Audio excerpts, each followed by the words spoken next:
space, the final frontier. These are the voyages of the Starship Enterprise, and today we're going to be covering all the iconic episodes and movies from Star Trek, the original series. Back in 1964, Gene Roddenberry pitched an idea for a new TV show describing it as Wagon Train to the Stars, where a crew on a starship would explore the galaxy on a continuing voyage throughout space. The idea would eventually become Star Trek, airing from 1966 to 1969. The series revolves around the crew of the USS Enterprise NCC-1701 and its episodic 5-year mission to explore strange new worlds and seek out new life in the 23rd century. The show became memorable as the world was entering the space race and instantly became an iconic piece of pop culture with its memorable stories, diverse cast that was revolutionary at a time when racial tensions were high, intellectual discussions, unique ship design, and that whimsical opening theme that you can't stop humming after the credits roll. The Enterprise is one of many ships that make up the United Federation of Planets, composed of various races throughout the galaxy with a goal not to conquer, but to establish peaceful coexistence and exploration. The fundamental rule of the Federation is the Prime Directive, which prohibits the interference of the natural development of an alien civilization, especially one that hasn't developed warp speed yet. The members of our crew are the cunning and courageous Captain James T. Kirk, whose rebellious ingenuity to improvise has saved their lives more than once.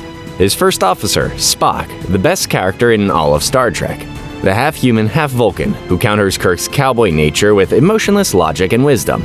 The final character in our main trio is the ship's irritated medical doctor, Leonard Bones McCoy, who's here to remind you he's a doctor, not whatever the plot needs him to be. But when you pair him with Spock, it's just comic gold. The other main characters are the ship's engineer, Montgomery Scott, the ship's communications officer and translator, Nyota Uhura, helmsman Hikaru Sulu, and the youngest member of the crew, Ensign Pavel Chekhov. There are other side characters that pop up or disappear throughout the show that we will eventually meet. But with that said, let's take our stations as we boldly go where no man has gone before. Let's start things off with the show's first of 2 pilots that aired, called The Cage. Now, you may notice there are several differences in this pilot compared to the Star Trek we know and love, such as a different captain and a whole new cast of characters.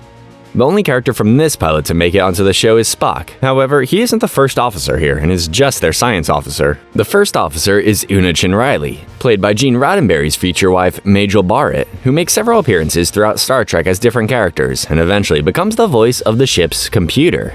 The captain of this Enterprise is the captain before Kirk. Meet Christopher Pike. Though not as memorable and charming as Kirk, he's still a capable and quick-thinking captain. With that said, let's get into it.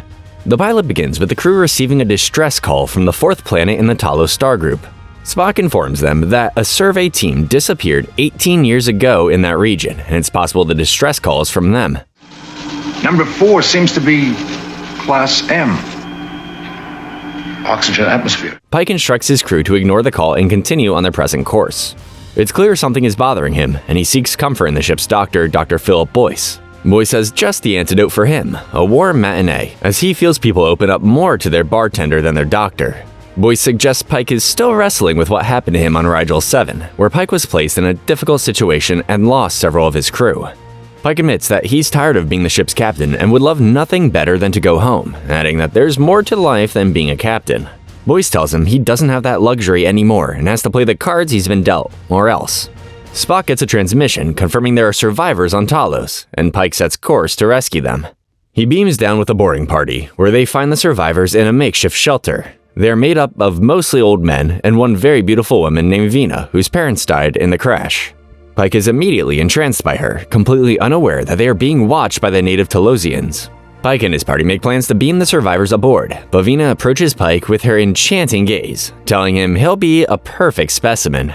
She takes him to a certain rock formation and disappears. Suddenly, all the survivors and their camp disappear, and a hidden door opens in the rock, where the Talosians capture Pike. Spock and the others try to get inside by blasting their way in, but their phasers are no match for whatever material the door is made of. Pike awakens inside an impenetrable cage alongside other caged alien races, like some zoo, and is greeted by the Keeper and several other Talosians. Their minds are so advanced that they communicate telepathically and mock the primitiveness of Pike and his species for falling for their trap. Frustrated into a need to display physical prowess, the creature will throw himself against the transparency. However, they see Pike as more adaptable than their other specimens, so they begin their experiments. Pike is placed in several scenarios from his past, such as his time on Rigel 7. And each time, Vina is there to be whatever he wishes her to be. Pike is given some food by the Keeper, and when her guard is down, charges at her, ironically startling it. Pike discovers that the Telosians can't read his mind if he thinks something negative, and the Keeper reveals that a vessel did crash land on their planet, but there was only one survivor, Vina. They wanted to give her a mate to make her happy, hence why Pike is here, and why he is allowed to imagine whatever he wants. Meanwhile, Spock and Una have been trying to rescue Pike and mount another rescue attempt by beaming down. However, only Una and Yeoman Colt are beamed right into Pike's cell as the Telosians believe they will be better specimens for Pike. Their weapons and communicators don't work, and the Enterprise suddenly loses power. Pike pretends to be asleep and catches the Keeper trying to get inside his cell to steal their weapons. The Keeper reveals they've been able to escape all along and have been keeping them caged through illusions. They are taken back to the surface, where it's revealed that another illusion was keeping them from seeing that they did blast the door open. The Keeper still refuses to release them, so Pike and Una bluff a phaser overload explosion, prompting it to release them as humans are too violent and dangerous to be held in captivity. They are free to return to the ship, which is fully functional now, but Vina can't come, revealing that she's actually not as beautiful as she looks. The Telosians found her amongst the wreckage of the ship, but had no idea how to fix a human, so they created something horrifying. Pike convinces the Keeper to restore her beauty and give her another version of him so she can be happy. Pike returns to the ship and confirms with Boyce he feels right at home. He has an illusion, and you have reality. May you find your way as pleasant. Although sadly, he and everyone else except Spock were replaced in the show's second pilot where no man has gone before. NBC had rejected the first pilot as they found it too intellectual and slow, and not as adventurous as the executives were promised. However, Lucille Ball from I Love Lucy loved the idea and convinced NBC executives to give them another chance. And the rest is history, with this episode ranked as one of the best in all of Star Trek. Chronologically, it was the third episode aired on TV, as you will find many episodes airing out of order.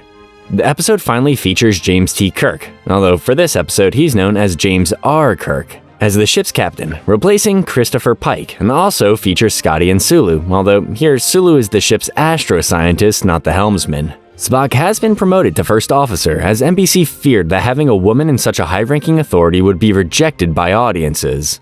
Gotta love the 60s. With that said, let's dive right in, again. Kirk is waiting to receive a ship recorder from the SS Valiant, which disappeared 200 years ago, trying to leave the galaxy, not at all paying attention to his game of three-dimensional chess with Spock. They find the recorder and beam it aboard, transmitting it through Spock's computer. On the way to the bridge, they run into helmsman Gary Mitchell, a longtime friend of Kirk's from the Academy. On the bridge, the department heads arrive, consisting of Scotty, Sulu, Dr. Mark Piper for only this episode, and the ship's psychiatrist, Dr. Elizabeth Daner, whom Gary tries to flirt with to no success. Spock is finally able to get a message out of the recorder, and they listen to uncover what happened to the ship and why it disappeared. Apparently, the Valiant had been swept up by a magnetic space storm, and the crew frantically searched for information about extrasensory perception. The recording ends with the captain of the Valiant giving a self-destruct order. Kirk figures they should figure out exactly what happened so they can help other ships passing by to know what to expect. So they cross the edge of the galaxy. They encounter some sort of barrier, which damages the ship and the warp drive, forcing them to retreat. Simultaneously, 9 crew members are killed, and Daner and Mitchell are hit with an electrical charge from the barrier. Daner is alright, but Mitchell opens his eyes. There's silver! Mitchell begins developing a more intelligent mind, as well as possessing telekinetic and telepathic abilities. He becomes hostile with the crew and the ship, as if they were a toy for him to play with. Spock believes this is the same phenomenon the crew of the Valiant faced and were forced to destroy themselves, and fears that the same will happen to them unless they find a way to kill or get rid of Mitchell. Kirk doesn't want to at first because Mitchell is his friend, but he has no choice. They give him a powerful sedative and take him down to an abandoned mining facility on an uninhabited planet, hoping to maroon him there. However, he becomes too powerful to the point of being godlike and escapes, along with Daner, whose eyes are also silver. Kirk awakens and goes after them, armed with a phaser rifle. Daner finds him first, worshiping how powerful Mitchell has become, and Kirk tries to convince her that Mitchell has become a god without compassion. Mitchell appears, and Kirk's rifle does nothing against him.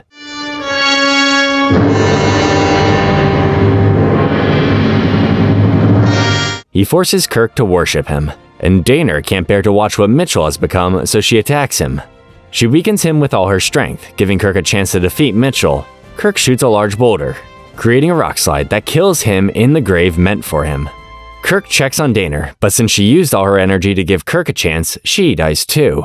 Back on the Enterprise, Kirk ends his log entry saying Mitchell and Daner gave their lives in the performance of duty, wanting to end his friend's service record positively. The first episode to air was The Man Trap, and finally features McCoy and Uhura, as well as the iconic look of the ship and crew. Although, Sulu is now a botanist. He becomes the helmsman after this episode, don't worry. Kirk, McCoy, and crewman Darnell beam down to planet M113 for a routine medical examination of archaeologist Robert Crater and his wife Nancy. McCoy and Nancy have a romantic history, which will make things awkward for him on this trip. They meet Nancy, but to each of them, she looks like a completely different woman. McCoy gives Crater his examination when they hear Nancy screaming outside. They find Darnell dead, with red rings all over his face and a plant root in his mouth. They beam back to the ship, taking Darnell's body back with them for an autopsy. Locked onto you, Captain. Salt. Did ask him about more salt tablets. I'll take care of the provisioning, Nancy. McCoy can't find anything wrong with Darnell until he discovers that there isn't a single trace of salt in his body, explaining the red rings on his face. They beam back down to ask them some questions, but Nancy is nowhere to be found. Crater runs off, finding Nancy killed 2 more crewmen, one of whom being crewman Green. Nancy takes the form of Green and beams back to the ship with Kirk and McCoy, still craving more salt. Green roams the halls, taking the form of another man when he comes to McCoy's quarters, immediately changing back to Nancy. He invites her in, and she helps him sleep. Meanwhile, Sulu and Yeoman Janice Reed, another recurring character, discover a dead body in the hallway. Nancy takes the form of McCoy and reports to the bridge. Kirk and Spock beam back down to the surface, where they find Green's dead body, and Kirk puts the ship on red alert. They try to take Crater alive, but he opens fire on them. They flank Crater and apprehend him, forcing Crater to reveal everything. Nancy died years ago by a creature, the last of its kind, known as a shapeshifter who feeds on salt. Still posing as McCoy, Kirk orders he use truth serum on Crater, with Spock volunteering to assist him, who's starting to suspect McCoy isn't really McCoy. A few minutes later, Crater is dead, with Spock injured, and the creature is nowhere to be found. Fortunately, my ancestors spawned in another ocean than yours did. My blood salts are quite different. The creature transforms back into Nancy and wakes McCoy, telling him the crew is trying to kill her. Kirk enters with a phaser drawn, and McCoy defends Nancy. So Kirk tempts her with salt tablets. Nancy consumes the tablets and attacks Kirk and Spock. Nancy reveals her true form as the hideous creature and starts feeding on Kirk. McCoy is forced to kill it, saving Kirk by killing the last remnants of the woman he once loved. No wonder this guy is always so angry. In the naked time, the crew arrives on a dying planet to rescue the science team there. However, they discover the scientists are all dead, as well as being unusual, such as a man taking a shower fully clothed and acting as if nothing was wrong. While taking samples, crewman Tormalin takes his glove off to scratch his nose and accidentally comes in contact with the red liquid. Spock and Tormalin beam back to the ship, and Scotty decontaminates them. McCoy then examines them just to be safe and finds nothing wrong, not noticing that Tormalin won't stop rubbing his arm. Call that green stuff in your veins blood. The readings are perfectly normal for me, Doctor, thank you. And as for my anatomy being different from yours, I am delighted. Spock can't determine what happened to the team down there, so they look at the footage Spock recorded while down there. Spock suggests some sort of space madness, but their instruments recorded nothing unusual. In the mess hall, Sulu and Lieutenant Riley notice Tormalin acting strangely and try to help him. But Tormalin becomes aggressive towards them, touching both of them. He grabs a knife, threatening to stab himself with it. Sulu and Riley try to stop him, but in the struggle, he stabs himself. Rec room, area 3-9, we need medics! Kirk and Spock try to determine why Tormalin would do this, while McCoy and Nurse Christine Chappell, now played by Majel Barrett, try to save him. Unfortunately, Tormalin dies, despite his wounds not being severe. Meanwhile, the planet begins to create a gravity well, pulling the Enterprise into its orbit.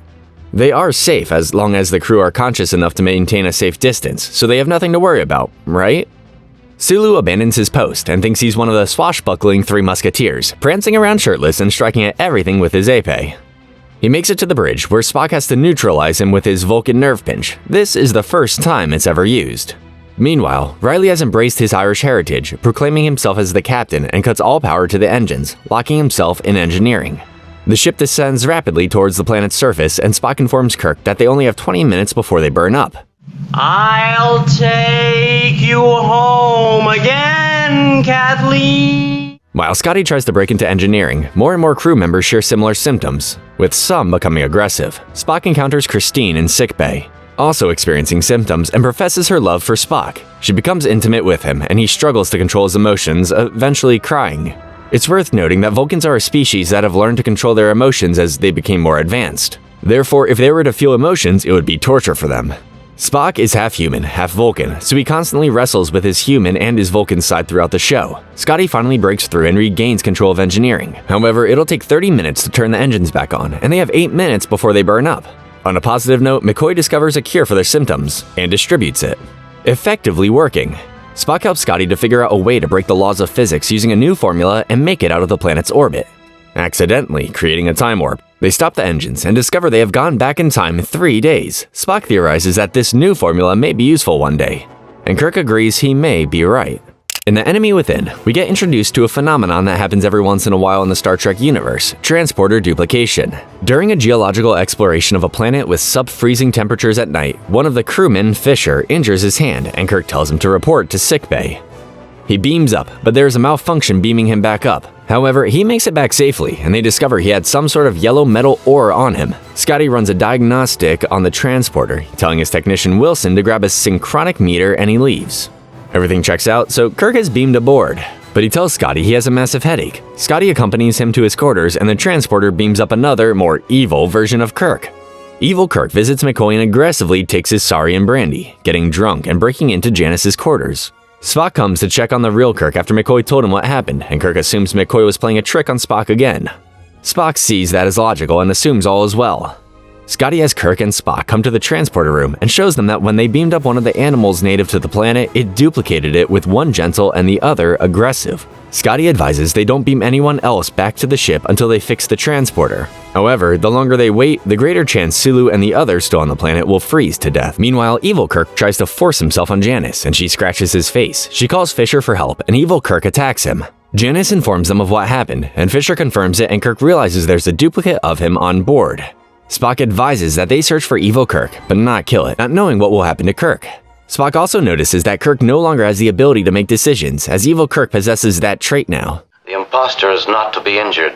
Use minimum force.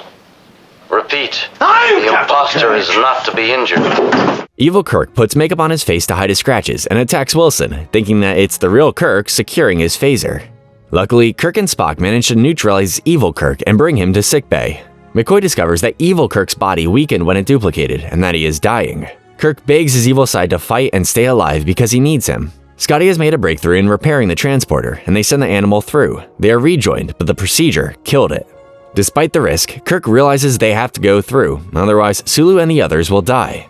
He frees Evil Kirk, but he immediately attacks Kirk, stealing his clothes and scarring his face to look like his. He's apprehended on the bridge and taken back to the transporter. Everyone holds their breath as they energize, and miraculously, Kirk survives the joining. Sulu and the others are rescued and leave orbit. In Dagger of the Mind, the Enterprise is making a supply run to a penal colony that houses the criminally insane, when a man named Simon exits one of the containers beamed aboard and assaults the transporter technician. He makes his way to the bridge, now armed with a phaser, where he demands asylum. Kirk makes no promises, and Spock knocks him out with his nerve pinch. They turn back to the colony, and Kirk questions the man. Turns out, Simon isn't a prisoner, but the director of the colony and assistant to Dr. Adams, the head of the colony.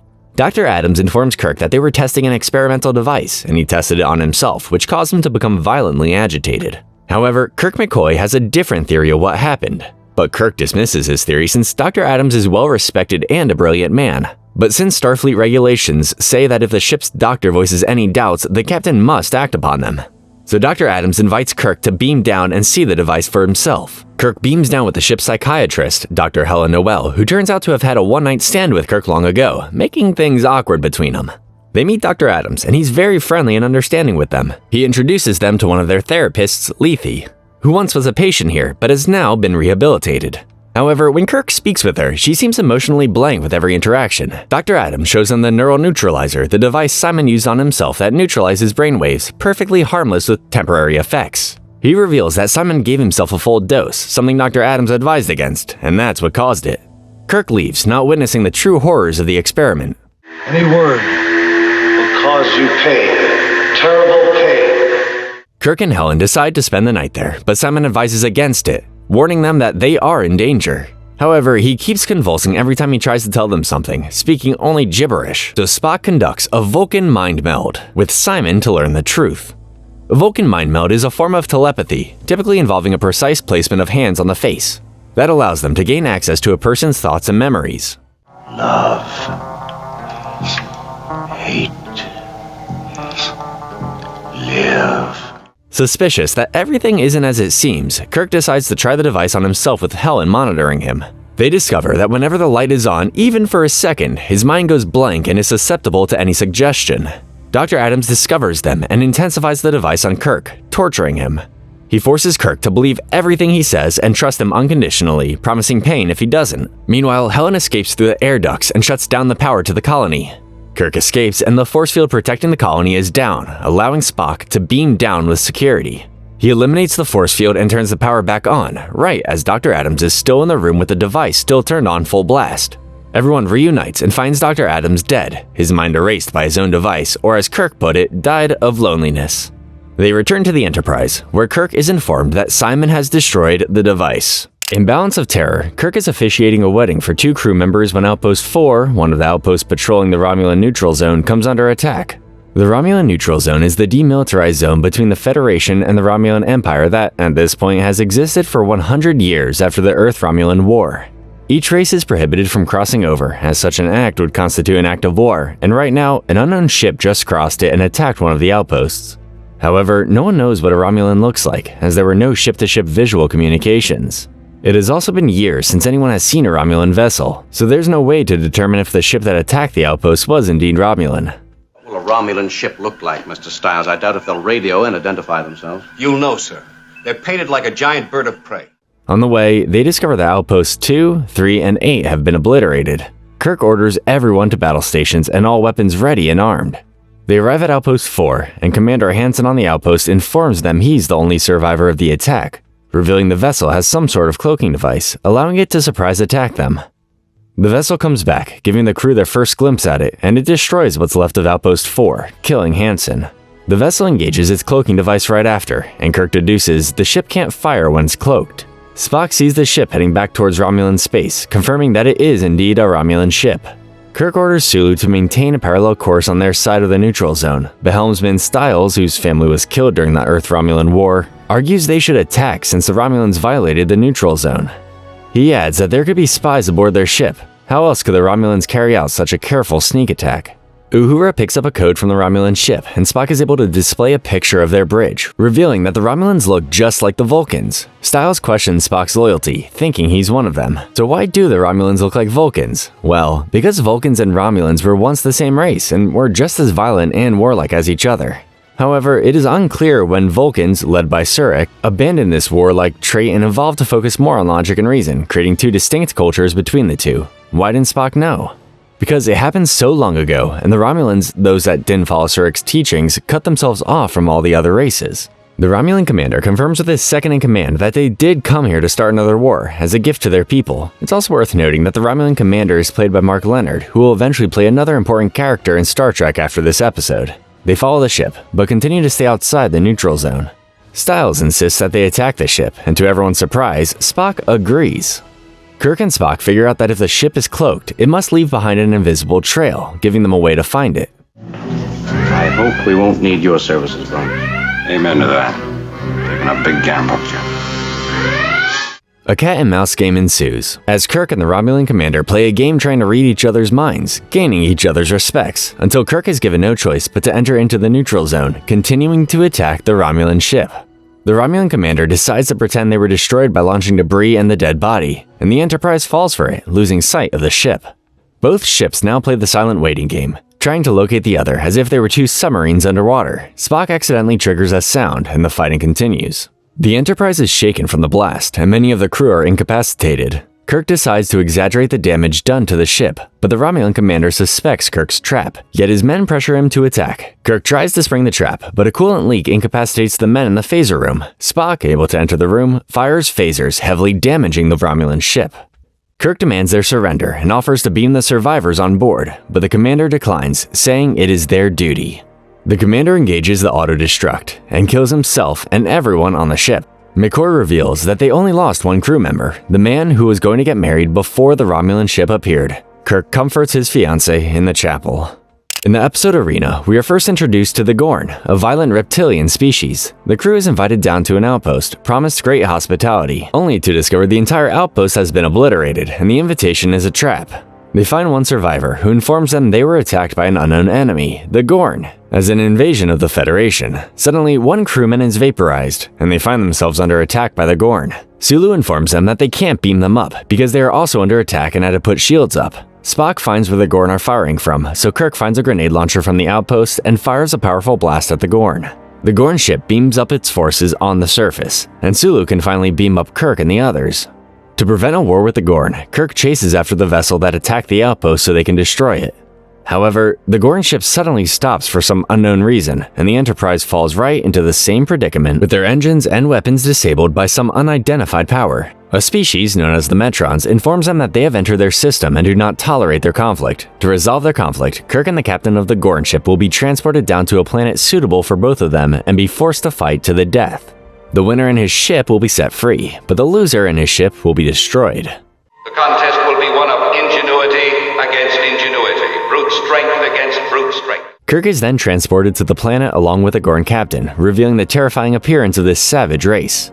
Clearly outmatched, Kirk does his best to fight the captain, having to resort to unconventional thinking. The Metrons let the crew watch them fight, and the Gorn captain contacts Kirk, revealing that the reason he attacked the outpost was because the outpost was in Gorn space. McCoy and Spock realize this could have been avoided if each race hadn't resorted to their violent nature so hastily. Kirk figures out a way to create a makeshift grenade launcher out of materials all around him and defeats the Gorn captain.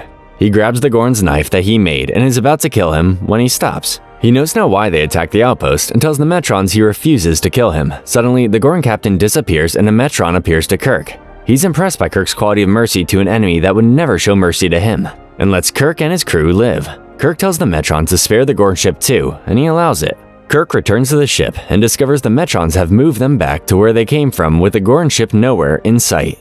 In the episode Court Material, we witnessed the first of a recurring premise for Star Trek episodes, court hearings. The Enterprise docks at Starbase 11 for repairs after surviving an ion storm, where they were forced to eject a research pod containing Lieutenant Commander Finney. Kirk gives a report of what happened to the commander of the base, Commodore Stone, and it clears Kirk of any wrongdoing. However, Spock beams down with the ship's records, and they contradict Kirk's report. Kirk said he jettisoned the pod after declaring red alert, but according to the ship's records, he did it before. Kirk is confined to the base, where he will undergo a court-martial. During the court-martial, Stone asks about Kirk's relationship with Finney, and Kirk explains that he served with him on the USS Republic. One day, he reported a mistake Finney had made, which caused Finney to be reprimanded with no chance of promotion. Finney has blamed Kirk ever since.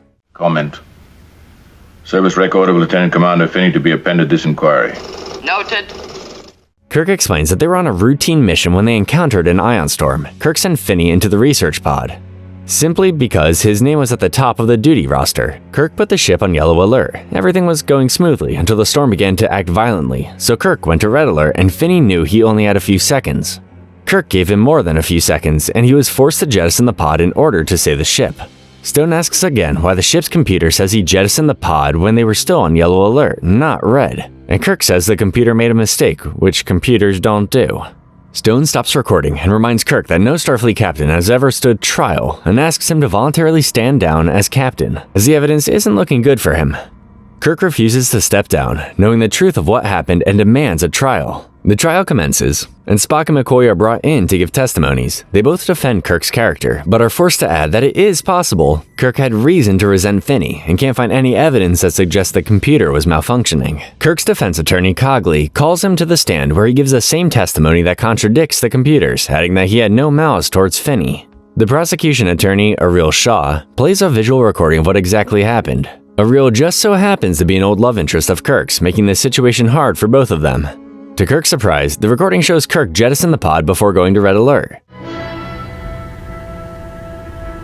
But that's not the way it happened. Spock finishes running a diagnostic on the computer and finds nothing wrong. Kirk knows this is it for him and tells Spock that he might be able to be his next captain at chess, which gives Spock an idea. Spock discovers that even though the ship's computer is equipped with all the knowledge of chess, Spock is still able to beat it, having just won his 5th game against it. Spock reveals this to the court, proving that the computer has indeed been tampered with, and Cogley demands they move the trial to the Enterprise. On the Enterprise, Spock reveals that only 3 people could have tampered with the computer: himself, Kirk, and Finney, who is the records officer, leaving Cogley to suspect that Finney is not dead. Most of the crew is beamed off the Enterprise, and McCoy uses a sensitive auditory device that can detect a human heartbeat aboard the ship. They mask out everyone known to remain aboard, but one heartbeat remains coming from engineering. Kirk finds Finney in engineering and fights him, taking him into custody. See, no change. Discipline goes on. Kirk is freed of all charges, and Kirk says goodbye to Ariel. In the Return of the Archons, Sulu and another crew member, O'Neill, are running away from sinister-looking lawgivers on an Earth-like planet still in the 19th century. They've been instructed to blend in and not draw attention to themselves, but it appears they've been caught. Pursued, they call for a beam out, but O'Neill runs away before they are beamed up. Only Sulu is, but not before falling victim to the power of the lawgiver staff. He's beamed aboard and exhibits some sort of euphoria, saying the crew is not of the body, calling them Archons, and keeps mentioning someone named Landru. The reason the Enterprise is here is because they came looking for a ship, the USS Archon, that was lost 100 years ago. So Kirk, Spock, and McCoy beam down with several others to find out what happened. They're greeted by several people, all exhibiting the same sort of mindless euphoria Sulu had. But as soon as the clock strikes 6, everyone becomes violent and aggressively in an event known as the Festival. Kirk and the others take shelter in a boarding house owned by Rieger. One of the other men there, Hackham, suspects them to be not of the body and summons lawgivers to apprehend them. They become immobile, and Rieger tries to take them to a hiding place, but Landru controls the minds of everyone in town, and they simultaneously attack them. They find O'Neill as one of them and take him with them, despite Rieger saying he's one of them now. In their hiding place, Spock discovers some sort of powerful energy radiating near them, and Rieger says Landru pulled the Archons down from the sky. Scotty is in charge of the Enterprise and informs Kirk that some sort of heat beam is attacking the ship, pulling them down towards the planet. They estimate they have 12 hours before they crash onto the planet. Landru finds them and hits the landing party with hypersonic waves, rendering them unconscious. They awake in a dungeon, but McCoy is missing. He comes back to them, accompanied by lawgivers, now exhibiting the mindless euphoria. Kirk is summoned next and taken to be absorbed into the body, but Marplon, a member of the Underground against Landru, rescues Kirk and Spock. They discover that Landru is not a living being, but a computer that saved the planet from anarchy and war 6,000 years ago. By reducing society to a simpler level, Kirk says it's time to pull the plug on this computer. But Spock warns that this would violate the Prime Directive. Captain, our Prime Directive of non-interference. That refers to a living, growing culture. Do you think this one is? This is the first mention of the Prime Directive in all of Star Trek. Rieger and Marplon enter, pretending to be of the body and give Kirk and Spock their weapons and communicators. However, McCoy overhears their whispering and summons the lawgivers. They steal their robes, and Marplon takes them to see Landru. Kirk and Spock fire their phasers at the wall projecting Landru, and find the computer containing Landru's true form. Landru neutralizes their phasers, so they argue with Landru and make it understand that it had destroyed the creativity of the people by taking away their free will. Therefore, it is evil and should self-destruct. The people are freed and given back their free will, and the Enterprise is released from the heat beams. Moving on to an episode that becomes a prequel for one of the later films called Space Seed, the Enterprise encounters a very old ship transmitting a CQ message in Morse code. They discover the SS Botany Bay adrift in space, a ship from the Eugenics Wars 200 years ago. The Eugenics Wars, taking place in the 1990s, began when mankind experimented on genetically mutating the body to create a race of superhumans. These superhumans tried to establish world domination, leading to several wars, and was a precursor to World War III, which began in 2026. Kirk, McCoy, Scotty, and a 20th century historian named Marla McGivers beams onto the ship, where they find 72 humans still alive in suspended animation.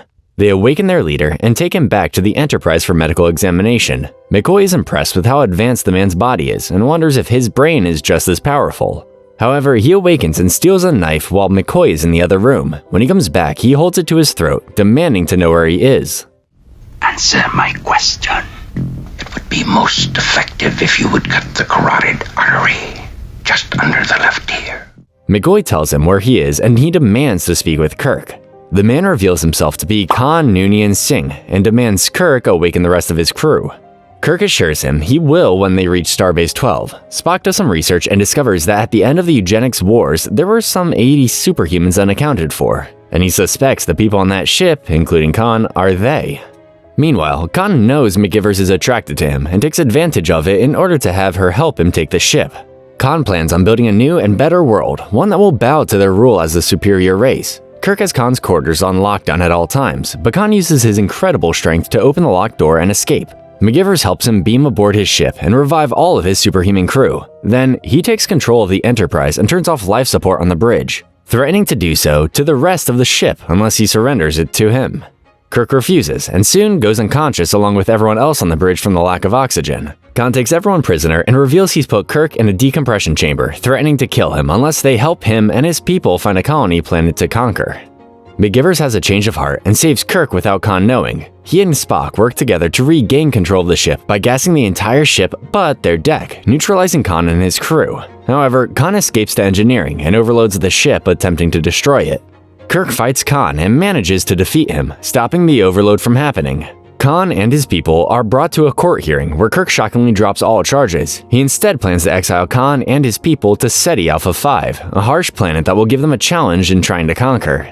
Khan accepts this challenge, referencing Milton's Paradise Lost. McGivers wishes to accompany Khan and he accepts. Moving on to this side of Paradise, the Enterprise visits a Federation colony thriving on a planet that had a great risk of not supporting a colony. Ironically, everyone is alive and well, surviving against a form of radiation that would have killed them in a week. And they've been here 3 years plus. On pure speculation, just an educated guess, I'd say that man is alive. Captain. The colony's leader, Elias, shows them around and is unable to give a clear answer to why they are still alive.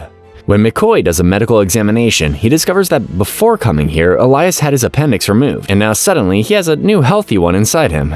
Spock discovers that a botanist he met back on Earth years ago named Leia is also there. Leia was in love with Spock, but he was unable to return the feeling. Leia takes Spock to see what is allowed to survive here, taking him to a field of strange flowers. Suddenly, several spores expel from one of the flowers directly into his face, causing him to experience emotion. It's revealed that these spores are what's been keeping the colonists alive. Spock tells Leia he loves her, and they kiss. Kirk informs Elias that they have orders to evacuate everyone, but he refuses to leave. They try to find Spock, but he's become a completely different person as he finally understands what it means to appreciate the beauty of life, rather than analyze it. Kirk finds Spock behaving like a little kid and orders Sulu to take him into custody.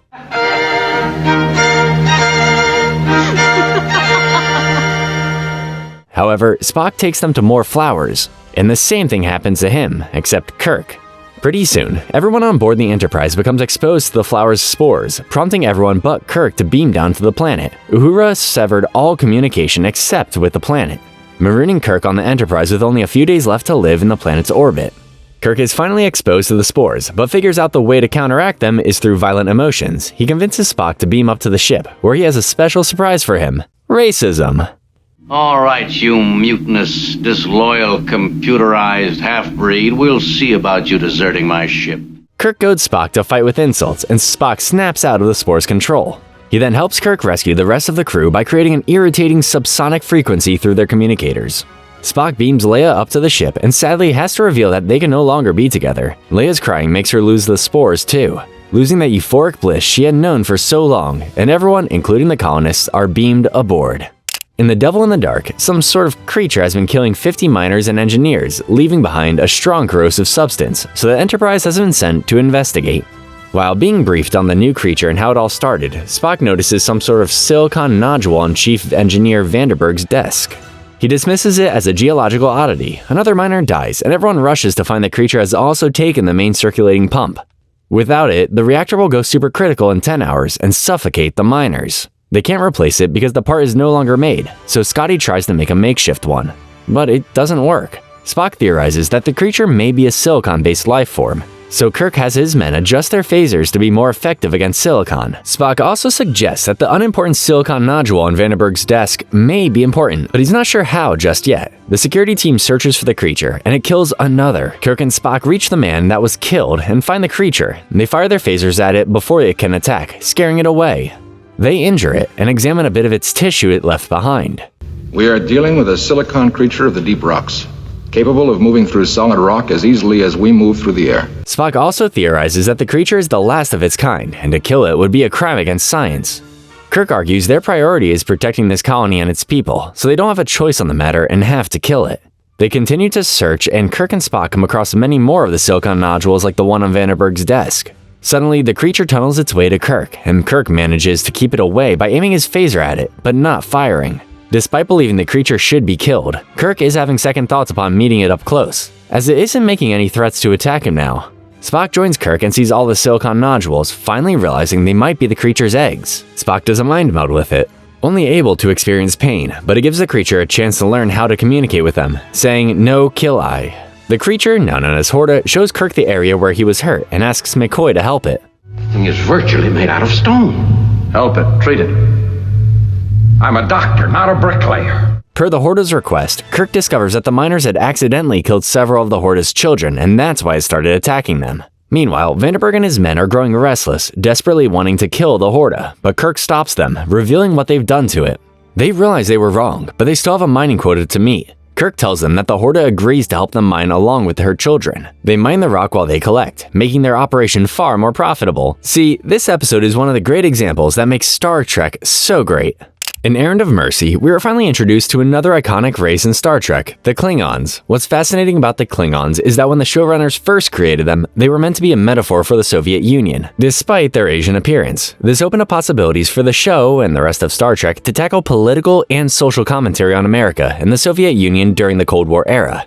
I bring this up because it will be important later on. With that said, let's continue with the episode's recap. Negotiations for peace between the Klingons and the Federation have failed, and the Enterprise has been informed that the Klingons plan to invade the pacifist world of Organia, a planet near the Klingon border, and use it for its strategic location. What's also interesting about Organia is that its culture and people have absolutely zero progressive advancement, meaning for tens of thousands of years they've just been stagnant or frozen in time. Kirk and Spock beam down to the surface, putting Sulu in command of the ship, instructing him that if the Klingons show up, he is to take the ship and rejoin the Federation fleet, leaving Kirk and Spock behind. They are welcomed by Aelborn, the chairman of the Council of Elders. He informs them that they don't really have any sort of authority. Kirk informs the Elders that they're in danger of being under the warlike dictatorship of the Klingon Empire, and offers the Federation's protection and a way to better advance their way of life. Aelborn informs Kirk that they have no need for anything he offers in regards to protection, as there is no impending danger, adding that Kirk is more in danger than they are. You keep insisting that there's no danger. I keep assuring you that there is. Would you mind telling me? It is our way of life, Captain. That's the first thing that would be lost. At that moment, the Enterprise comes under attack from several Klingon vessels, and Kirk orders them to leave. What's strange is that one of the Elders, Trefane, is able to intuitively tell them that 8 Klingon vessels are here, and that the Klingons have already beamed down to the surface, without any equipment or way of seeing that. The Elders disguise Kirk and Spock as Organians, but take their phasers away. Kor, the Klingon commander, enters and takes Organia without resistance, immediately instituting a strict rule over the Organians, which they don't seem too upset about for some strange reason. Kirk is still determined to interfere and help the Organians fight back against the Klingons rather than submit, so that night they blow up the Klingons' munitions dump. The Elders are furious with Kirk and Spock for their violent actions, and Aelborn reveals their identities to Kor.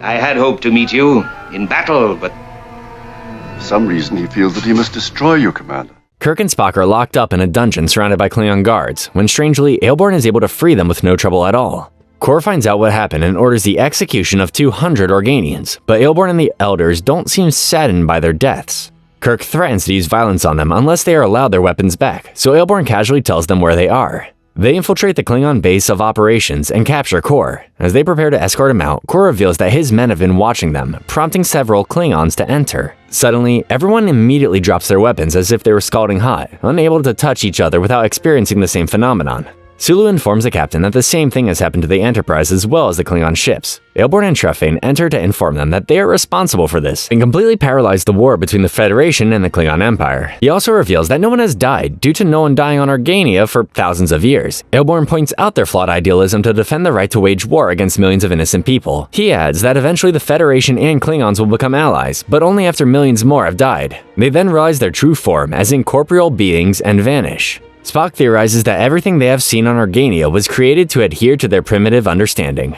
Realizing the Organians aren't going to let them fight, they end hostilities and go home. And now, we come to what is considered the greatest episode in all of Star Trek, the city on the edge of forever. On a routine mission, the Enterprise finds itself caught in several time distortion waves coming from a nearby planet. One of the waves causes Sulu's helm station to explode, nearly killing him had it not been for McCoy saving him using a few drops of a dangerous drug called cordrazine. However, another time wave rocks the ship, causing McCoy to accidentally inject himself with 100 times of what he gave to Sulu, sending him into a mad frenzy. They try to control McCoy, but he beams down to the planet's surface. killers! Assassins! I won't let you! I'll kill you first! Kirk beams down with a landing party consisting of Spock, Uhura, and Scotty. They find 10,000-year-old ruins and find the object responsible for all the time waves. The object turns out to be sentient and introduces itself as the Guardian of Forever, a portal capable of sending them to any point in time or space. Scotty and the others find McCoy and capture him, but he escapes, jumping through the Guardian at a random moment in time. Uhura then reveals that she can't make contact with the Enterprise, and the Guardian reveals that McCoy altered the past in some way wherever he landed, preventing the Enterprise and the Federation from existing.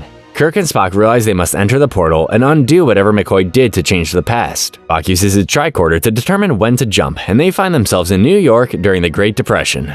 We seem to be costumed a little out of step with the time.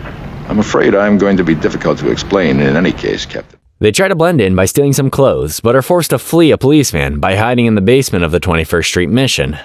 There, they meet the soup kitchen's operator, Edith Keeler, and Kirk comes clean about them stealing the clothes and hiding from the police. By the way, it's worth noting that money doesn't exist in the 23rd century. Edith reveals she has a kind heart and offers them a chance to work for her and earn some money as well as a place to stay, rather than turn them over to the police. Edith feeds them along with all the other poverty-stricken citizens, and Edith takes the stage, giving a motivational speech as part of the payment for eating her soup. What's incredible is, in her speech, she is able to predict the very future where Kirk and Spock are living in. Kirk is impressed by her foresight. You could say he's even falling in love with her. Energies that could ultimately hurl us to other worlds in some sort of spaceship. Several days go by, and with the money they've earned, Spock has been able to use primitive materials from this time period to enhance his tricorder to help them figure out what McCoy did to alter the past. But there's only so much progress he can make with, as Kirk put it, stone knives and bearskins. One night, Edith has Kirk walk her home, wanting to know more about them. Kirk fascinates her, pretending to be someone with knowledge of the future, dazzling her imagination. Spock finally figures out their focal point, and it turns out Edith was supposed to die in a traffic accident that McCoy prevented.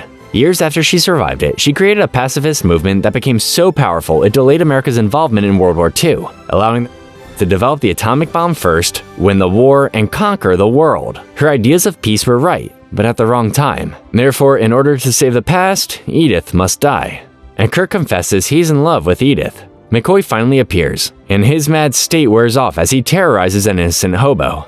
He stumbles into Edith's mission, and Edith takes care of him, while Kirk and Spock are unaware he is here. That night, Kirk says goodbye to her and casually saves her life when she almost falls down the stairs. She kisses Kirk before leaving, and Spock points out to him that the future would be saved if he didn't catch her. Kirk expresses how hard this decision is for him. McCoy has healed nicely from his cortisone and has grown to like Edith, thanking her for saving his life. On the way to a movie, Edith casually reveals McCoy is here and Kirk demands to know where he is. He crosses the street, running back to the mission, and he, Spock, and McCoy all reunite. Edith sees them and crosses the street, not seeing the truck coming straight for her. Kirk is forced to let her die, stopping McCoy from saving her. Furious, McCoy asks Kirk if he knows what he did, and Spock replies for him, saying he knows.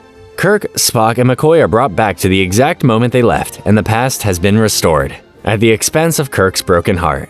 Moving on to Season 2 with the episode Amach Time, which marks the first appearance of Chekhov on the show. About time, right? McCoy informs Kirk that Spock has been acting strange, even violent at times. Kirk dismisses it until he and McCoy witness Spock become aggressively emotional towards Christine, prompting Spock to request a leave of absence. He won't say why. Captain asked me to trying to raise Let me alone!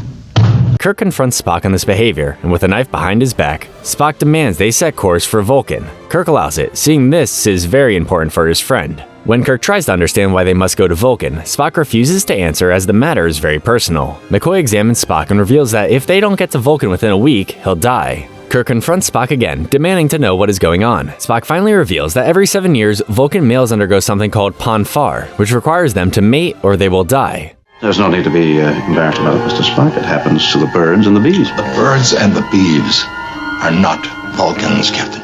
They arrive at Vulcan, and at the request of Spock, Kirk and McCoy accompany him down to the surface where they meet Spock's betrothed, T'Pring, along with matriarch T'Pau. It's worth noting that Spock bringing out Outworlders into Ponfar is prohibited, showing how much Spock cares for them as friends. T'Pau begins the ceremony, but T'Pring instead demands Kalifi, a physical challenge between Spock and a champion she selects. Surprisingly, she chooses Kirk as her champion to fight Spock. Spock and T'Pau forbid Kirk be her champion, but Kirk accepts it, only soon to discover the fight will be to the death, and Spock is deep in the Plaque Tau, the blood fever. Kirk has no choice but to fight Spock, and Spock proves the more powerful. Eventually, Spock strangles Kirk until he's knocked unconscious, and McCoy declares him dead. With Kirk dead, Spock is now in charge. He tells McCoy to plot a course to the nearest starbase where he will turn himself over to the authorities. Spock confronts T'Pring as to why she chose Califi, and she reveals another Vulcan named Stan wanted her and she wanted him. Califi was the only way to divorce him. Spock accepts this, praising her logic. Live long, T'Pau, and prosper. Live long and prosper, Spock. Spock returns to the ship and discovers Kirk is still alive. Turns out McCoy had given Kirk a stimulant to knock him out, making him appear dead. Whatever they did, Spock is happy to have his friend back. In Mirror Mirror, we get our first look at the Mirror Universe, which will periodically pop up time and time again throughout several Star Trek shows. After failing to persuade the Vulcan Council to allow them to mine dilithium crystals on their planet, Kirk, along with McCoy, Scotty, and Uhura, beam back up to the Enterprise. You do have the might to force the crystals from us, of course. But we won't.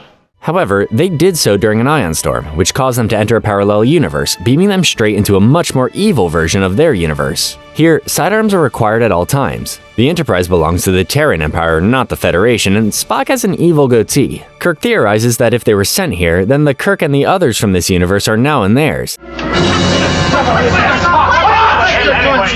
You traitorous pig! I'll hang you up by your Vulcan ears. They decide to impersonate their counterparts until they can find a way home. Kirk's orders in this universe is to annihilate the Vulcans since they refuse to let them mine on their planet, but Kirk delays their annihilation, giving them 12 hours to reconsider. Chekhov accompanies Kirk to his quarters, where he and several other men try to kill him so he can become the new captain.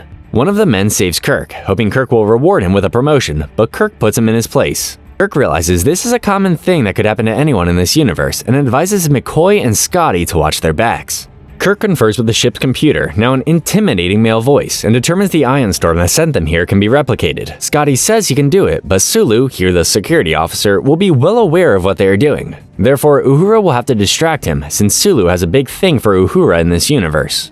Scotty informs Kirk that they have a small window to reach their universe, otherwise they will be stuck here the rest of their lives. Scotty and McCoy break inside engineering, trying to recreate the storm, while Kirk discovers Marlena, the captain's woman, sleeping in his quarters. It's revealed that their relationship has been going downhill lately, but Kirk manages to bring new life to it. Spock interrupts them and tells Kirk that he's been given orders from Starfleet to kill Kirk and assume command of the Enterprise if the Vulcans are not annihilated.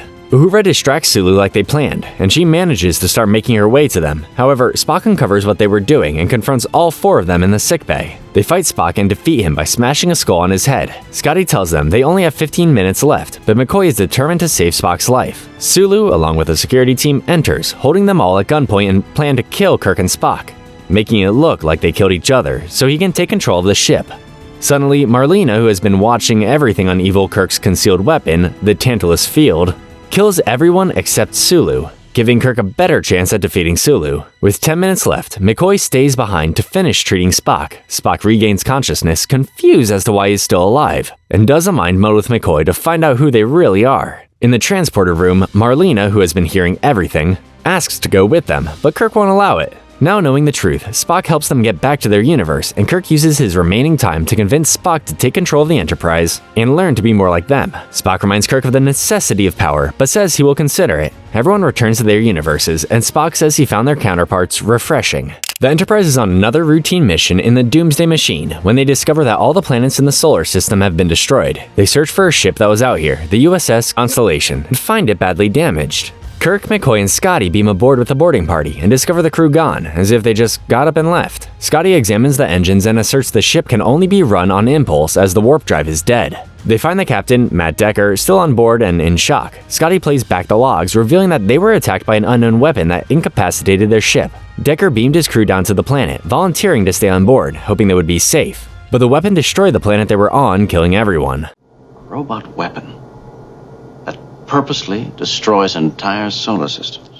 With Sulu's help, Spock determines the weapon came from outside their galaxy, dubbing it a Doomsday Machine, left over from another war raging from this galaxy, and has come here to destroy theirs. Dagger and McCoy are beamed back to the Enterprise as the machine appears right in front of them. With no way of being able to deactivate it, they attempt to beam back Kirk and the others, when suddenly the machine attacks them, destroying the transporter and communications. Stranded on the damaged ship, Kirk and the others try to figure out a way off it. The machine veers off, heading for the Rigel colonies. Dagger wants Spock to follow and engage in order to save more lives, orders, but Spock is more prioritized on warning Starfleet about the machine. Decker tries to relieve Spock of his command and is forced to comply. McCoy tries to medically resign Decker as unfit for duty, but Spock reminds him that he needs Decker's previous medical records to do so, which are on the Constellation. Now in command, Decker orders Sulu to engage the machine. They attack right down the barrel of it and attack its hull, but their phasers are no match for it. The machine does incredible damage to them, and Spock urges a retreat, but Decker refuses until Spock threatens to relieve him for his suicidal actions. However, they can't because the machine now has them in a tractor beam, pulling them into its massive mouth. Meanwhile, Scotty manages to restore power to the damaged engines and weapons on the Constellation, forcing the machine to release the Enterprise. They finally regain communication with Kirk, and after hearing what has happened, Kirk relieves Decker as a captain of the Enterprise. Decker still refuses, so Spock has him arrested, but not before taking him to sickbay first. However, Decker escapes his guard and steals a shuttlecraft. He flies it straight down the machine's throat, killing himself in the process, saying he should have died with his crew. And for their deaths, well, I should have died with mine. Sulu discovers that Decker was able to do some damage to the machine, which gives Kirk an idea. With transporters now operational, Kirk, along with Scotty's help, plans to overload the engines right as they fly the Constellation into the mouth of the machine. Beaming them out before it explodes, Scotty rigs the ship to explode and is beamed back to the Enterprise. However, there was a power drain making the transporter inoperable. Scotty works fast to repair the transporter while Kirk gets closer and closer to the machine. Energize. Energize. By some miracle, Kirk is beamed back aboard the Enterprise thanks to Scotty's engineering magic, and the Doomsday Machine is destroyed. In I'm Mudd, we get introduced to one of this show's recurring characters, the eccentric conman Harcourt Harry Fenton Mudd. You love him or you hate him. Technically, Mudd was introduced back in Season 1, but this episode was the better of the two, so I chose this one instead. This episode begins with a new crew member, Norman, hijacking the Enterprise and plotting a course somewhere unknown. He takes control of the bridge, and reveals he's an android sent here by someone, but won't say who. I am not programmed to respond in that area. With Norman having shut himself off and rigged the whole ship to blow if they try to override his controls, they have no choice but to go wherever he's taking them. 4 days later, Norman wakes up and orders Kirk, Spock, McCoy, Uhura, and Chekhov to accompany him to the surface of an uncharted planet. They find themselves inside a sophisticated building, home to Harry Mudd and his countless androids, mostly made up of attractive females. Kirk is not happy to see Mudd, as he didn't exactly make a good first impression the last time they were together, and has somehow escaped his captivity. Do I know him? Harcourt Fenton Mudd? Thief? Oh, come now. Swindler and conman? Entrepreneur. Liar and rogue? Kirk demands that Mudd give the order to release the ship, but Mudd wishes them to stay here and get comfortable, as they will be here for the rest of their lives. He explains that he broke out of prison and crash-landed on this planet already accompanied by 207,809 androids from another race in the Andromeda galaxy. They catered to his whim, but won't let him leave unless he provides them with other humans to learn and study from, hence why Kirk and the others are here. Before they are shown to their quarters, Mudd shows them a shrine he had made to his wife Stella, who nags him relentlessly until Mudd tells her to shut up, finally giving him the satisfaction of having the last word. Mudd reveals he now has control of the Enterprise, so Kirk demands the Alice Model 471 to give back his ship. She's unable to, only able to give him happiness. Kirk argues he's unhappy and giving him the Enterprise will make him happy, saying the Enterprise is a beautiful woman, not a machine. The request is illogical, and she overloads, leaving to confer with Norman and the others. Spock takes note of this. Mudd is about to leave when the androids reveal they were only using Mudd to obtain more specimens to study, meaning he is also trapped here on this planet. With a starship to go wherever they want, they plan on taking over the galaxy by serving everyone and taking good care of them. Kirk and Spock figure out that Norman is their central computer, as there is only one of him, so they figure the only way to defeat the androids is to be irrational and illogical around them. What follows is a series of wacky schemes of the crew trying to confuse the androids as much as possible. You dance the right way. Thank you, kind sir. It works, and the androids begin to overload and no longer function. They try to confuse Norman, but he's too powerful, only able to defeat him with the greatest conundrum of all time. Mudd tells Norman, "I am lying." Norman finally overloads, and they are freed from the androids' captivity. However, Kirk informs Mudd that he has been paroled to stay here with the androids, who by now have been reprogrammed. Mudd accepts this, and before they leave, they give Mudd one last gift, 500 plus androids of Stella that he cannot shut up. Have fun, Harry. In this next episode, Metamorphosis, we're introduced to one of the most famous names in Star Trek history, Zefram Cochrane, the inventor of warp drive and responsible for all Star Trek ever existing when he made first contact with an alien race on April 5th, 2063. The episode begins with Assistant Federation Commissioner Nancy Hedford being ferried by shuttlecraft to the USS Enterprise to be treated for Sakaro's disease, a potentially fatal condition, before resuming a peacemaking mission. Suddenly, the shuttle is rendered inoperable by some sort of energy cloud, which takes control of their helm and takes them to a nearby planet. There, they meet Zephram Cochrane, who disappeared 150 years ago and is somehow still alive. He takes them to his home, and they see the same energy cloud right outside his front door. Cochrane calls it the Companion, saying he crash-landed here and almost died had the Companion not saved his life. He adds that he came here as an old man, and the Companion rejuvenated him. Cochrane reveals he asked the Companion to bring him here because it didn't want him to die of loneliness. Cochrane reveals if he left this planet, he would start aging again, but wants that more than anything, as to be immortal is lonely. Kirk tells Cochrane what has happened in the last 150 years, all because of him, and he's blown away by his legacy. Life everywhere, we estimate. There are millions of planets with intelligent life. Spock attempts to repair the shuttle when the Companion attacks him. Meanwhile, Nancy's condition gets worse, and Cochrane adheres to the Companion for help. The Companion joins Cochrane like some sort of symbiote, displaying a form of love for him. Companion says there's nothing she can do for Nancy. McCoy finds Spock alright, and Spock has figured out a way to neutralize the Companion based on how it attacked him. Cochrane is hesitant to do this, as the Companion saved his life, but Kirk is adamant to get off this planet. Cochrane calls the Companion down, and Kirk realizes the only way they're going to get out of this is by being the diplomat instead of a soldier. Spock adjusts their universal translator to communicate with the Companion, and they discover the Companion is female. Cochrane is furious to discover the Companion has been using him for love. Kirk tries to explain to the Companion that even though he can never die, his spirit will eventually die as his body lives on forever. He argues that even though she loves him, they are still separate, and the Companion realizes she can only love him if she were human. With her consent, the Companion merges with Nancy, healing her and giving Cochrane and her a chance to experience love and companionship. Cochrane is at first frightened by this, but embraces this chance to finally love the Companion and grow old with her. In Journey to Babel, the Enterprise is transporting several delegates from different Federation races to the planet Babel to discuss the admission of the Cordian system into the Federation. 114 delegates aboard for 2 weeks, 32 of them ambassadors, half of them mad at the other half, and the whole lot touchier than a roaring hot matter pile over this Kordak question. The last ambassador to board is the Vulcan ambassador, Sarek, and his human wife Amanda, who just so happens to be Spock's parents. This creates some tension as Spock and his father don't have a good relationship right now due to their stubbornness. Sarek is played by Mark Leonard, who, if you remember, was the Romulan commander in Balance of Terror. He will play Spock's father from here on out in the other Star Trek shows and films. Kirk introduces Sarek to the Tellarite ambassador, Gav, who demands to know how he will vote, knowing how much his vote will convince the others. Sarek will only vote when they are in the council chambers on Babel, but Gav is persistent. Their argument is overheard by one of the Andorian delegates, Theoliv, who is amused by Gav's attempt to argue with a Vulcan. It's worth noting that Tellarites and Andorians have a long history of hating each other, only settling their differences barely 100 years ago. Chekhov informs Kirk that a small unknown vessel has been pursuing them the past few minutes, and they're unable to make contact with it. Suddenly, the ship jumps to Warp 10, which is virtually impossible in the Star Trek universe, but continues to follow them as they continue their original course. Gav confronts Sarek again on his vote, learning that he votes in favor of the Cordians joining the Federation in order to protect them against the illegal mining of their dilithium crystals. Exactly what the Tellarites have been doing. Gav attacks Sarek, but Kirk stops the fight, doing his best to keep the peace. A few minutes later, someone finds Gav murdered, with Sarek being the prime suspect. Kirk questions Sarek, and Sarek says he was in private meditation at around that time, refusing to say more.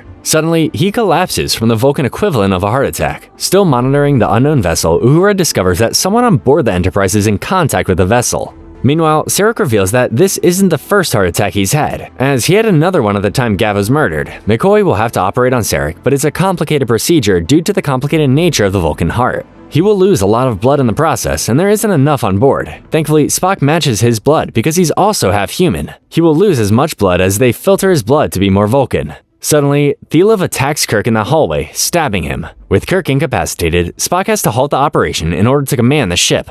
Amanda comes to Spock, begging him to give command to someone else, suspecting his stubbornness is getting the better of him. Spock berates her for still not understanding what it means to be Vulcan after all this time, and she argues that Spock needs to listen to his human side now. And it's telling him to put aside logic and save his father. Our passenger safety is by Starfleet order of first importance. We are being followed by an alien, possibly hostile vessel. Kirk leaves sickbay, despite not being healed just yet, and convinces Spock to relinquish command to save his father.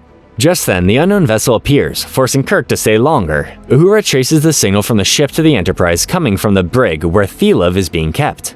Thielev is searched and fails to escape, revealing a transmitter hiding in a fake antenna, revealing he's not Andorian. The ship engages to attack the Enterprise, and the Enterprise returns fire. The ship is too fast for their phasers to lock on. They manage to defeat the vessel by baiting it, and Thielev kills himself with a painless poison. Despite all the fighting making the surgery more difficult than it already was, McCoy managed to save both Sarek and Spock, and Spock reveals he guessed the ship and Thielev to be Orion. Orions had also been interested in the dilithium mines and wanted to start a war by profiting off of supplying it to both sides. Sarek thanks his son for saving his life, at least in the logical way a Vulcan would show the human emotion of gratitude. On the bright side, McCoy finally gets the last word as he confines both Kirk and Spock to bed against their will. Moving on to another classic, The Trouble with Tribbles. The Enterprise receives a Priority 1 call from a deep space station, meaning they are under attack. But when they get there, everything appears normal, no signs of battle or anything. Kirk contacts the station wondering what's going on, and the station's manager, Lurie, urges Kirk to beam aboard so he can explain. Kirk and Spock discover that Undersecretary Nils Barris was one responsible for sending the Priority 1, as he fears his quadrotritical grain is in danger. The grain is the only Earth grain that will grow on Sherman's planet, and Barris feels the Klingons are going to sabotage it some way, as they don't want humans on that planet. They also meet Barris's assistant, Arn Darvin, who's just as protective of the grain as Barris is. Kirk is furious he raced over here for a couple tons of wheat, but Spock convinces him to at least have a few people on the station just in case. Uhura and Chekhov are the first to arrive and meet the eccentric salesman Serrano Jones. He tries to persuade the bartender by another exotic item. When he presents a small furry creature called a tribble, Uhura is immediately in love with it, and Serrano lets her have it. And who can blame her? Just look how cute it is. Sell you this one. Hey, he's eating my grain.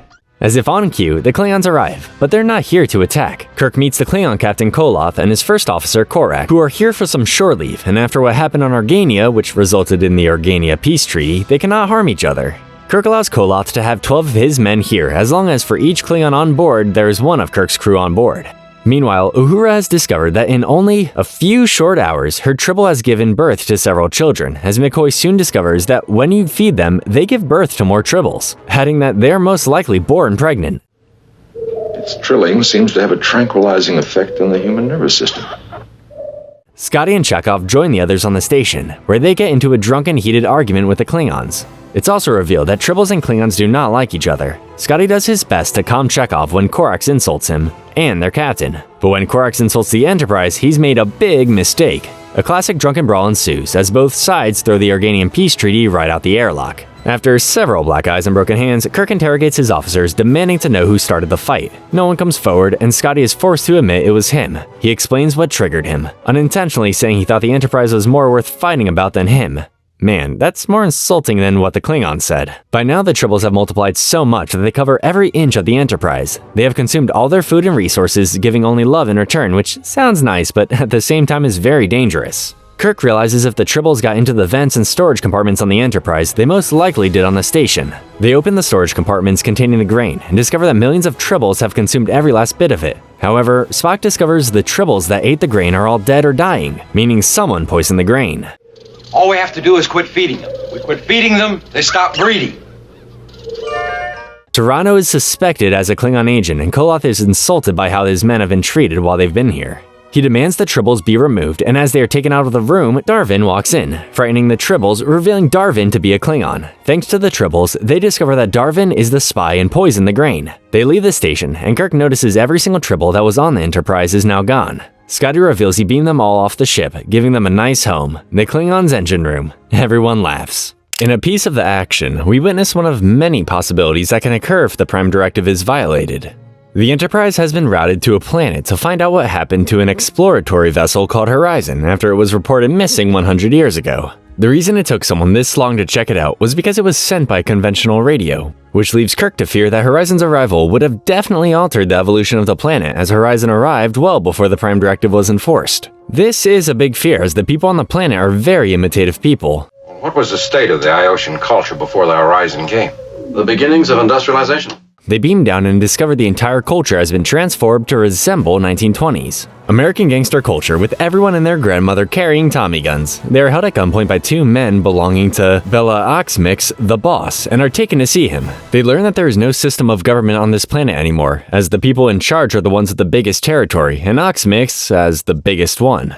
Spock sees an Earth book on display in Oxmix's office called Chicago Mobs of the 20s and realizes this book is the source of the contamination. Oxmix knows the Federation has advanced in technology and weapons ever since the Horizon landed, so he wants Kirk to arm him with some of those quote-unquote heaters so he can knock out his competition, and then he'll help Kirk out. Kirk refuses, so Oxmix gives them 8 hours to reconsider, otherwise he will kill them. Lieutenant Hadley, check the language banks and find out what a heater is. They escape their captors, and Kirk has Spock and McCoy contact Uhura on their primitive radio technology and get back to the ship, while Kirk gets Oxmix so they can take him back to their ship.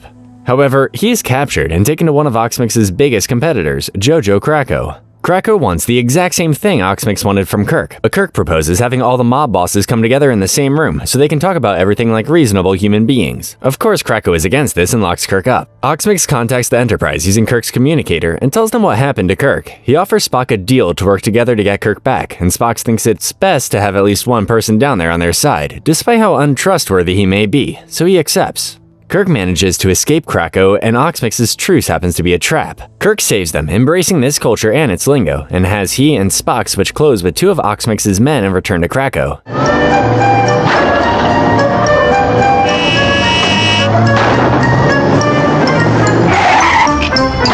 They infiltrate Krakow's headquarters, but once again they are captured. They convince Krakow to think that they are on the same team and that they will send down men to aid Krakow in taking over Oxmix, but instead, they beam Krakow up to the Enterprise. They head back to Oxmix and convince him to call the other bosses on his phone, beaming each one into his office. With every boss in the same room like Kirk wanted, he talks to them, using their language, telling them that if they want the Federation's protection, they need to go back to the way things were before the Horizon came here. Suddenly, Krakow's men make a hit on the place, and an epic shootout takes place in the street. Scotty puts the ship's phasers on stun, neutralizing everyone, and this finally convinces the bosses to submit to the Federation. They drink and celebrate their new syndicate. Kirk, Spock, and McCoy return to the ship, and McCoy tells Kirk that he may have left his communicator in Oxmix's office, and Kirk fears this may mean in a few years they will want a piece of their action. In Return to Tomorrow, the Enterprise receives a distress call from a lifeless planet whose civilization was wiped out by some cataclysmic event thousands of centuries ago. Suddenly, a booming voice coming from the planet belonging to someone named Sargon reveals he was the one who brought them here. Kirk beams down with the security team, but Sargon only allows him, Spock, McCoy, and an astrobiologist and Mulhall to beam down. They find themselves in an underground chamber, hundreds of feet deep underground, where they find the essence of Sargon's mind. Sargon tells them that 6,000 years ago his people started colonizing the galaxy, and it's possible his people landed on Earth, making it possible that they are descendants of Sargon and his people. That's twice you've referred to us as my children. Because it is possible you are our descendants, Captain Kirk. Sargon explains that after almost destroying themselves in a way, they evolved their minds to the point of godlikeness, and they now have goals that are beyond their comprehension. He then transfers his mind into Kirk's body, putting Kirk's mind in the sphere he was in, assuring them that Kirk is alright. Sargon asks Anne and Spock to use their bodies for 2 more companions temporarily so that they build humanoid robots that can house their minds.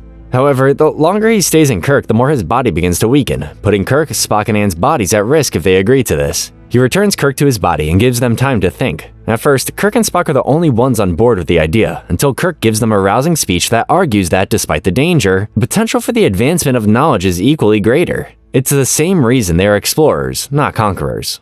Risk is our business. That's what the Starship is all about. They beam the spheres on board, and Sargon enters Kirk, while Sargon's lover, Thalassa, is transferred into Anne, and another survivor, Henoch, enters Spock. They can't stay long in the human bodies, but thanks to Spock's Vulcan physiology, Henoch can remain for several hours. Henoch constructs a formula that will allow Kirk and Anne's bodies the ability to last longer with Sargon and Thalassa. However, he constructs a different formula for Kirk, wanting Sargon dead as he has feelings for Thalassa, and then erases Christine's memory of this conversation.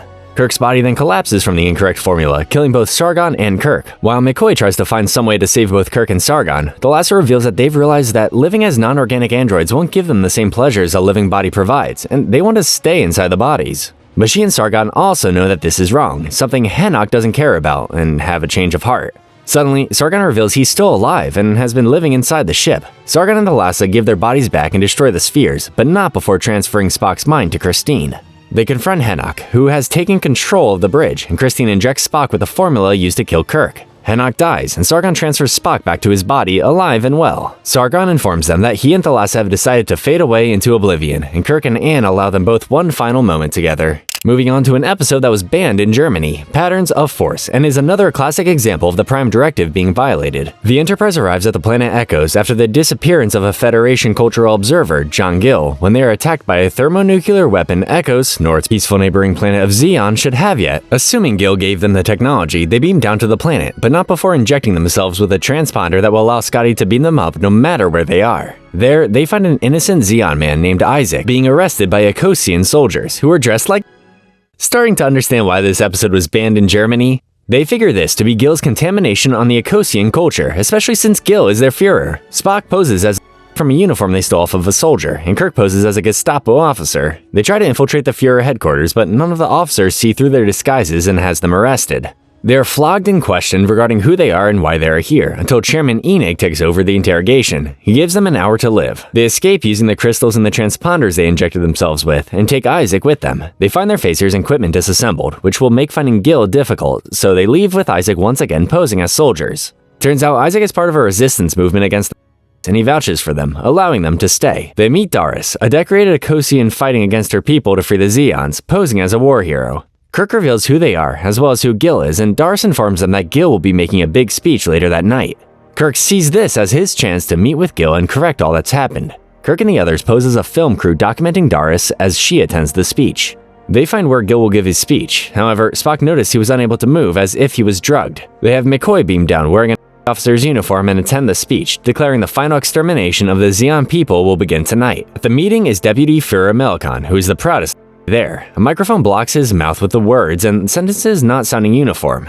And McCoy confirms that something is wrong with him. They break into the room Gill is captain, and they have to resort to a mind meld to help him. Gill reveals he introduced a fascist regime because it was the most effective way to help the Ecosian unite and advance. He tried to not be as evil as the were, believing it was possible for it to work benignly. It worked for a while, but then Melkon took over and drugged Gill, using him as a figurehead. The guards come back and they pretend Spock was trying to assassinate the Führer. Enig takes him away and Isaac reveals Enig is one of them. Alone with Gill, Kirk manages to get a still drugged Gill to expose Melkon and bring an end to the Xeon hatred. Melkon kills Gill and Isaac kills Melkon. Enig and Doris put an end to the bloodshed, and Spock remarked that with the two races working together, they would make a fine addition to the Federation.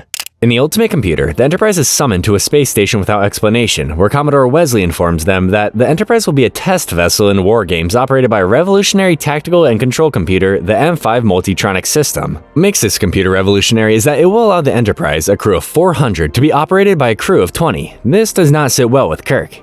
He meets Dr. Richard Daystrom, the man who designed the computer, and the two of them argue over whether artificial intelligence or the human mind is more equipped in a life-or-death situation. Daystrom argues that the M5 will save more lives as it will keep people away from danger. All it's done is make the required course changes in a few simple turns, but the students to check out could have done that with their eyes closed. At least Spock is enjoying himself, having a great admiration for intelligent computers. The M5 engages in its first battle scenario as it mock attacks two Starfleet ships, coming out the victor. The whole time it proves itself more capable and efficient than a human crew would, angering more people than just Kirk. Spock does realize he'd rather serve under Kirk than a computer, so there's one good thing that came out of this. However, Wesley, who is commanding one of the Starfleet ships used in the mock attack, jokingly calls Kirk Captain Dunsel, which is a Starfleet Academy slang term used to describe something that has no useful purpose. Kirk is troubled by this, and McCoy tries to cheer him up with the only antidote for something like this: Finagle's folly. Unneeded. To Captain Dunsel. To James T. Kirk. The Enterprise then encounters an unmanned freighter, not part of the test, but the M5 engages to attack anyways. Kirk and the crew try to prevent it, but the M5 has total control of the Enterprise, destroying the freighter. Kirk demands Daystrom take the M5 offline, but Daystrom is still convinced there's nothing wrong with it. Kirk overrides Daystrom's pleas and attempts to do it himself, but the M5 attacks Kirk when he tries to shut it down. Scotty and his assistant Harper try to pull the plug on it, but the M5 vaporizes Harper as it draws power from the engines, giving it unlimited power. Daystrom reveals he designed the M5 to not think solely like a machine, but with human engrams, allowing it to think like a human at the speed of a computer. Suddenly, 4 more starships arrive, unaware of what's going on, and resume the test. The M5 has blocked all communication, so Kirk can't warn Wesley and the others the M5 is going rogue, and they begin firing for real on the ships. As people die on each ship, Wesley gets confirmation to destroy the Enterprise before it destroys them. Daystrom reveals the human engram he used were his, and finally tries to reason with the M5 to cease the attack. However, his reasoning turns to madness as he has a nervous breakdown recounting all of his career disappointments. He refuses to shut down the M5, his greatest and most powerful success, so Spock nerve pinches him. Kirk informs the M5 that in trying to save humanity, it has also murdered it. Kirk has the M5 scan the ships it attacked, revealing it has indeed murdered. Therefore, the penalty of murder is death. Murder is contrary to the laws of man and God. But you have murdered. The M5 kills itself, relinquishing control of the Enterprise and giving Scotty and Spock another chance to pull the plug on it. However, communications are still down, so Kirk lowers their shields. Wesley sees this and understands what has happened, calling off the attack.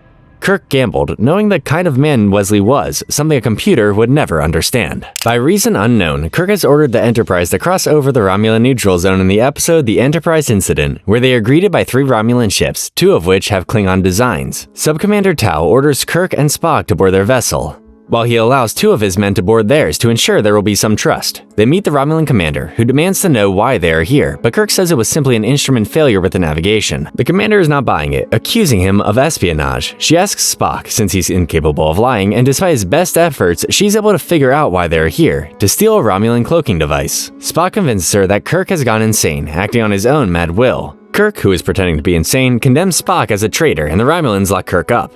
The commander informs Scotty, now acting captain, what has happened and requests they accompany them back to Romulus so that Kirk may stand trial, but Scotty will only take orders from his captain. Spock has gained the trust of the commander, who pulls out her charm on Spock, offering him a chance to command his own ship. Spock knows the commander is greatly interested in the Enterprise as she desires power, and she hints that Spock could easily have the same opportunity. If you will stop looking on the Federation as the whole universe, it is not, you know. McCoy is brought on board to examine Kirk, and he confirms that he has gone insane. The commander puts Spock in charge of the Enterprise, and Kirk attacks Spock. Spock acts quickly using the Vulcan death grip, and McCoy confirms that Kirk is dead. His body is taken back to the Enterprise, where Christine accidentally uncovers their secret plan, revealing Kirk is not dead and McCoy and Spock are in on the deception. That's the Vulcan death grip for you. There's no such thing as a Vulcan death grip. Oh, but the Romulans don't know that. McCoy then performs surgery on Kirk, making him look like a Romulan, and boards the Romulan ship disguised as one of them. Spock joins the commander for dinner, and their conversation becomes intimate as she tempts Spock with a chance to be closer to his kind, or at least the closest race to them. He plays right into her seduction, and she leaves to change into something more sensual. Alone, Spock contacts Kirk and tells him where the cloaking device is, but Tau tracks their conversation. He informs the commander and Spock reveals it was him. They move quickly to apprehend Kirk, but he beams back to the Enterprise with their cloaking device. The commander can't believe Spock would do something like this, and he reminds her he's still loyal to the Enterprise. Scotty installs the cloaking device, and Spock is beamed aboard, but the commander grabs hold of him, beaming with him. They warp out of there with the Romulans right behind them, and the cloak works, allowing them to escape. Kirk allows the commander to live, dropping her off at the nearest Federation outpost. Spock accompanies her to the brig, where she tells him that any advantage the Federation gains from studying the new cloaking device model will be temporary, as before long, the Romulans will learn to circumvent it. The Enterprise responds to a distress call in the Day of the Dove, only to find the entire colony and its inhabitants dead in some unknown way. Just then, a badly damaged Klingon ship shows up, and Kirk suspects the Klingons were responsible. An armed Klingon party beams down, led by their captain, Kang, who accuses Kirk of damaging a ship, claiming his. While this takes place, no one sees a glowing entity of energy watching them, glowing red as their conflict increases. Both sides accuse the other of attacking them, saying both of them received a distress call to come here. Chekhov lashes out against them, saying they killed his brother Peter and they tortured Chekhov. So, I need to pause the recap real quick. There's a recurring gag in every Star Trek show, either intentional or not. But for some reason, there's always one character in every show that gets tortured more than anyone else, and in this show, it's poor Chekhov. There's also a running gag about how anyone who's a red shirt always dies, unless you're Scotty. Anyways, back to the torture. Kirk finally submits to Kang's request, and beams everyone to the ship. But before he does, he secretly warns Spock about the Klingons, and they are beamed right into the hands of Enterprise security. They beam the remainder of Kang's crew aboard, including his wife Mara, destroying his ship once they are all aboard. Kirk assures them that they will be well treated while they are here. They are still aware of the entity, which has now boarded their ship undetected. It redirects the ship, traveling at warp 9 towards the edge of the galaxy, and traps the majority of Kirk's crew in the lower decks. This now makes their numbers equal. Kirk is certain Kang has something to do with this, but Kang and his crew have been under surveillance. There's no way any of them could have done it. And before I put you in the brig, there's a little something I owe you. The entity then spawns weapons for everyone, and a fight ensues as the Klingons break free from their holding cell, injuring a security officer. Kirk warns the crew the Klingons are loose, but is more focused on how the primitive weapons appeared. If the Klingons were capable of such a technology, wouldn't they have spawned more effective weapons, let alone only arm themselves? Chekhov leaves his post, wanting revenge for Peter, but Sulu is confused, revealing Chekhov doesn't have a brother. McCoy tends to the injured crewman and also starts showing signs of rage-induced revenge against the Klingons. The Klingons take engineering, while Spock discovers the alien entity that boarded their ship. Kirk theorizes the entity is responsible for all the strange things happening recently, and Spock points out that if the entity is capable of creating false memories, then they can't trust their minds. King then shuts down all life support on the ship except for engineering, and more of the crew start turning against the Klingons to the point of turning on each other. Has a war been staged for us? Complete with weapons? They realize they need to find this entity and figure out why it's been staging a war for them, but with sensors down, it will be difficult. Suddenly, the entity turns life support and power back on, and King suggests it's another one of Kirk's tricks. Chekhov captures Mara and forces himself on her. But Kirk stops him, beating him. He tries to explain to Mara what is happening, and the alien is discovered nearby. They see how when a crewman shows signs of hatred, the alien's energy increases, but lost energy when Spock knocked the crewman unconscious. Mara offers to help them end this, and Kirk decides to have them beam to where Kang is in the ship. But Spock warns him that intra-ship beaming is very risky. He leaves behind his sword, and the beaming is a success. Kirk and Mara try to reason with Kang, but the entity is feeding Kang's mind with hate that Kirk is forced to fight him. More fighting takes place and the entity's power increases, which finally makes Kang realize they're being played. Kang finally throws down his sword and stands down his men, with Kirk doing the same. They laugh and insult the entity, telling it to leave the ship, proving that it is possible for humans and Klingons to one day live in harmony. In the Tholian web, the Enterprise arrives where the USS Deviant disappeared 3 weeks ago. At an area where space seems to be breaking up, they see the Deviant in the distance, but their sensors indicate there's nothing there. Kirk, Spock, McCoy, and Chekhov beam over wearing environmental suits and find members of the crew having killed each other.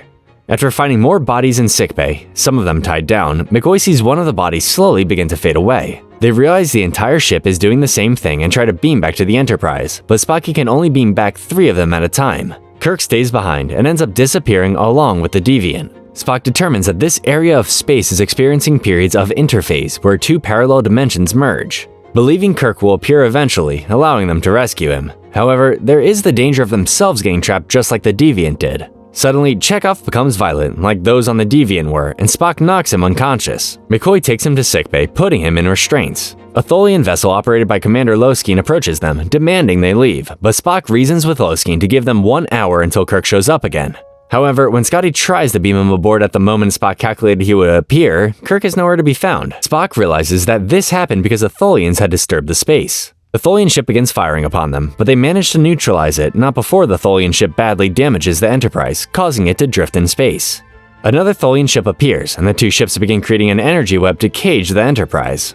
Spock declared Kirk officially dead to the rest of the crew, and he and McCoy watched the tape Kirk made for both of them in the event that he died. In the tape, Kirk says he knows how difficult the road ahead will be for both of them, and encourages them to set aside differences and learn from each other.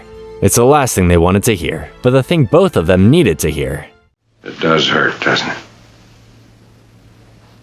What would you have me say, Doctor?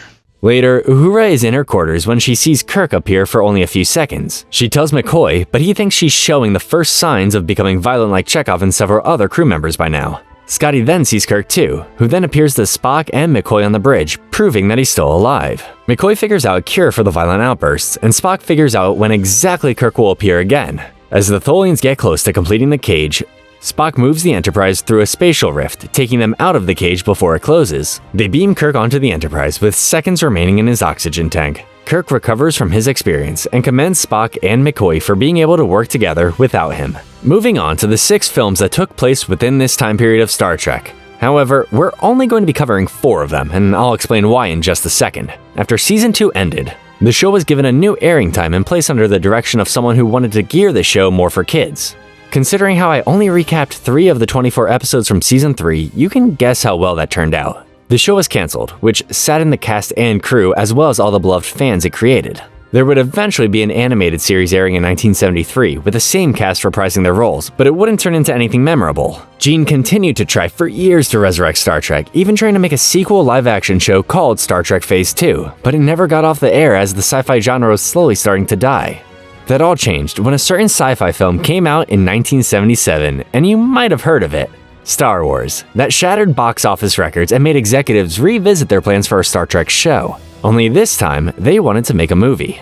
Star Trek the Motion Picture released in 1979 with the same cast returning to reprise their iconic roles. The film received mixed reviews, with fans and critics calling it boring and slow-paced, but it had some cool visual effects. The film is skippable, which is why I'm not going to recap it. Sorry if I've angered anyone who loves that film. If anything, the film did allow Jerry Goldsmith to give us that iconic Star Trek theme we all know. The other film I won't be recapping, and every Star Trek fan can agree with this one because the film almost killed the franchise, is Star Trek V: The Final Frontier. Leonard Nimoy, the actor who plays Spock, had already directed 2 of the films, which were great films, and William Shatner, the actor who played Kirk, wanted to direct a film too. Behind the camera, these 2 actors battled for the spotlight, as Spock was more beloved as a character than the captain of the Enterprise, but they eventually resolved their differences. What was supposed to be these characters' swan song, where they find God at the center of the universe, turned out to be one of the worst films ever made, even winning the Razzie for Worst Picture, so we will be staying as far away from this film as possible. With that said, let's move on to the films that are good, or at least matter to the plot. Taking place about 15 years after the events of Season 3, The Wrath of Khan begins with Saavik, Spock's protege and a Starfleet commander in training, being tested in a simulation where the Enterprise responds to a distress call from the heavily damaged ship Kobayashi Maru. 3 Klingon ships appear and begin killing the crew one by one and destroying the ship, prompting Kirk to reveal himself and end the test. Position, heal thyself. Is that all you gotta say? What about my performance? I'm not a drama critic. Saavik expresses her displeasure in the test, saying it was a no-win scenario. Kirk explains that that was the point in order to test the character of Starfleet officers. Kirk is now an admiral, and no longer in command of the Enterprise as Spock has assumed that role. One might say Kirk has retired in his old age. Today's Kirk's birthday, and he and McCoy have a traditional way of celebrating it with a bottle of the strongest thing McCoy can find. McCoy gifts Kirk with 400-year-old glasses for his eyes, since he's allergic to the advanced medicine they use in the future for failing eyesight. Another sign that Kirk is getting old.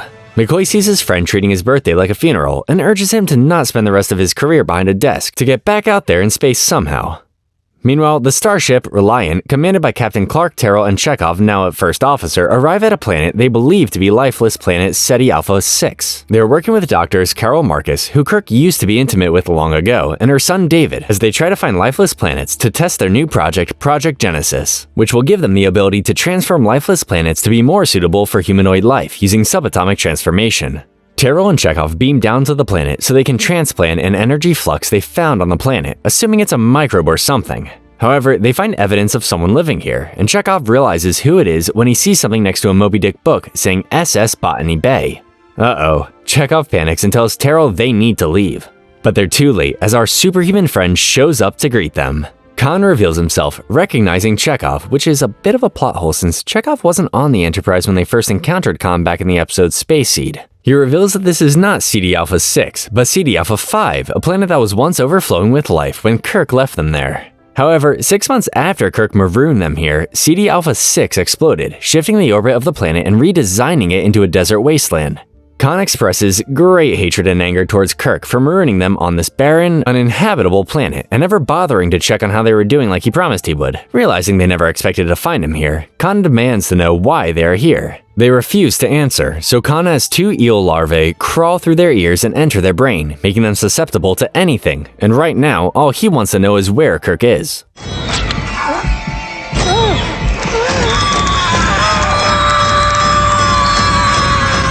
Kirk is currently boarding the Enterprise for a routine inspection, which involves testing out the ship's engine for a little training cruise. Carol gets a message from Chekhov on board the Reliant, telling them that Ceti Alpha 6 checks out and they have received new orders to return to their outpost, Regula 1, and transfer all their research and testing of Project Genesis to them. Carol and the others are furious, and David asks who gave the order. Chekhov replies it was Kirk and ends the transmission. Carol contacts Kirk, demanding to know why he's taking over their project, but Kirk has no idea what she's talking about. He tries to explain that, but the transmission is jammed from Regula 1.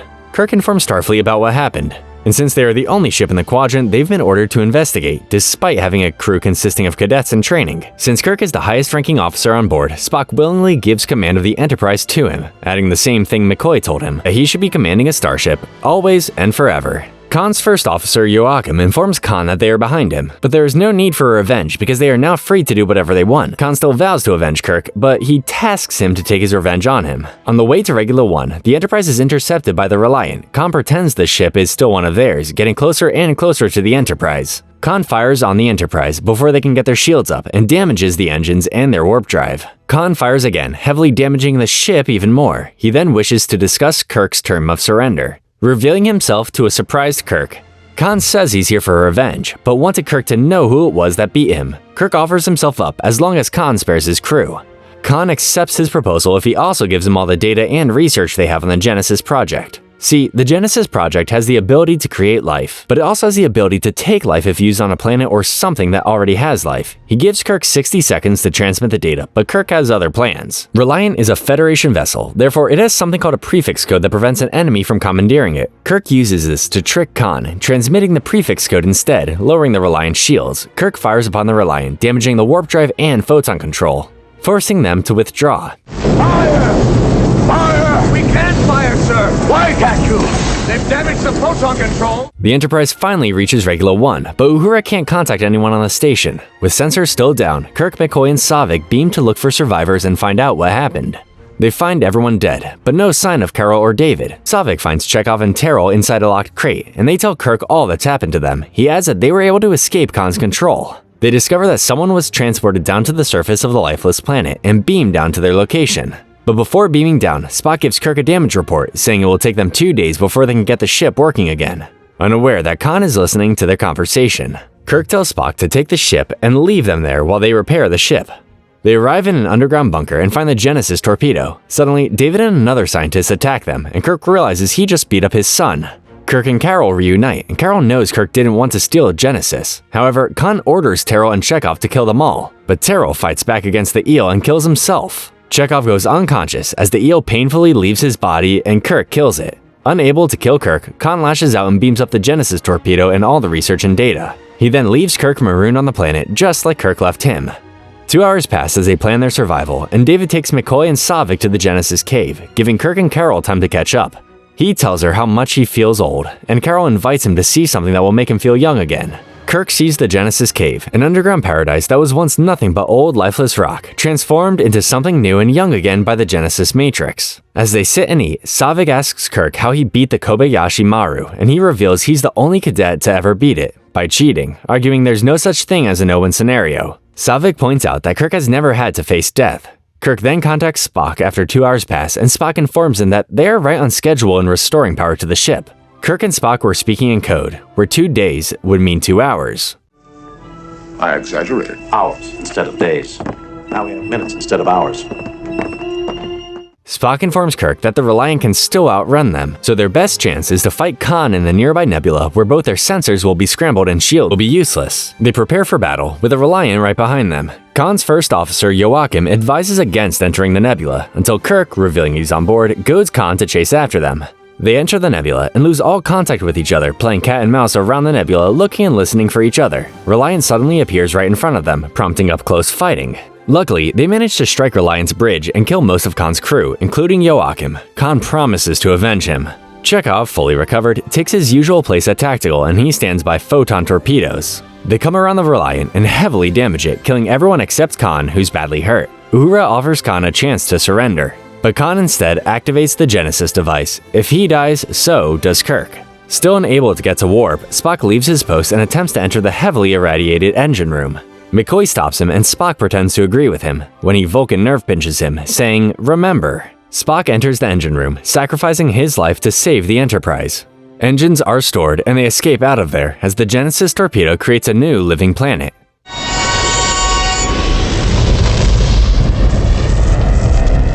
Kirk congratulates Scotty on restoring the engines, but McCoy answers with a sad tone, telling him to get down to engineering. Kirk finds Spock dying in the chamber, only able to communicate through the glass. Spock tells him not to grieve, reminding him the needs of the many outweigh the needs of the few, or the one. He adds that he has been and always shall be his friend, before finally dying. They hold a funeral for Spock, where Kirk says that out of all of the souls he's encountered, Spock's was the most human. They shoot his body in an empty torpedo onto the newly formed Genesis planet. David confronts his father and tells him Saavik was right, he's never faced death. David also reminds him of something else he said, how he faced death is just as important as how he faced life. He tells Kirk he's proud to be his son. They embrace. As they leave to pick up the original Reliant crew marooned on SETI Alpha 5, Kirk looks back at the Genesis planet, saying he feels young. So as you can imagine, fans were outraged Spock died at the end of the film, so the creators decided to bring him back in the next film called The Search for Spock. However, Leonard Nimoy, who had grown to hate playing Spock because it was all anyone remembered him as, only agreed to come back if they let him direct it, which they did, and the rest is history. The film begins with the Enterprise still limping from their battle with Khan, on their way to Earth's space dock. As they dock, Chekhov informs Kirk that there is a life form inside Spock's sealed quarters. Kirk enters the dark room, finding McCoy in a trance acting like Spock, demanding to know why he left him on Genesis. McCoy tells him to take him home to Vulcan, telling him to remember. Meanwhile, the Klingon commander Kruga intercepts information relating to the Genesis device and races over to the planet in his cloaked bird of prey, hoping to use the device as a weapon. The Klingons you note look a lot different than they did in the show. And as the creators wanted to give the Klingons a more alien and unique design, something they couldn't do in the show. However, we discover in the prequel show Star Trek Enterprise that something happened to the Klingons to make some of them look more human and others to keep their Klingon look, so both Klingon designs are canon. Admiral Morrow visits the Enterprise, commending them on all they've done. He reassigns Scotty to the captain of engineering on the new Federation ship, USS Excelsior, and then reveals to Kirk that the Enterprise is going to be decommissioned. He also informs them that Genesis is now a controversial subject and everyone is forbidden to discuss it or go anywhere near the planet. At the moment, a Federation science vessel, Grissom, is monitoring the Genesis planet, with David and Saavik, played by a different actress, on board. Their scanning is interrupted when they discover a life form near Spock's life pod, on a planet where there shouldn't be life. Despite the Captain Esteban's objections, David and Saavik convince him to let them go down to the planet and find out what it is. Sarek visits Kirk in his home, begging him to retrieve Spock's body and bring him to Vulcan, saying his Katra, his living spirit, is still alive. Sarek searches Kirk's mind for it, but doesn't find it, so they review the Enterprise's security footage and discover Spock put it inside McCoy. He instructs Kirk to bring Spock's body and McCoy to Mount Seleia on Vulcan, which will make things difficult because Genesis is quarantined and Kirk has no ship to take him there. One alive, one not. Yet both in pain. What must I do? David and Saavik beam down to Genesis and discover that microbes from Spock's life pod had multiplied and evolved so quickly. They also discover that Spock's body is no longer in the life pod. Suddenly, there's a minor earthquake followed by the sound of another life form screaming far away. They head towards the sound. Kirk tries to convince Morrow to let him take the Enterprise and save Spock's life, but he forbids it, leaving Kirk with only one option: steal the Enterprise. Meanwhile, McCoy is trying to hire a ship to take him to Genesis, but he gets arrested when Federation security hears him talking about Genesis.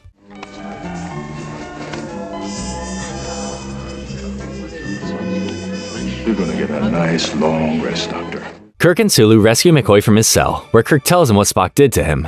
They meet Uhura at the station's transporter room, who volunteers to stay behind and help them onto the Enterprise. She plans to meet them on Vulcan when they succeed. On board the Enterprise, they find Scotty and Chekhov getting ready for departure, with Scotty rerouting everything to the bridge. Kirk gives them one last chance to leave now before their careers are ruined forever, but they are with their former captain all the way. So the five of them break countless Starfleet regulations, destroying their careers to save their friend.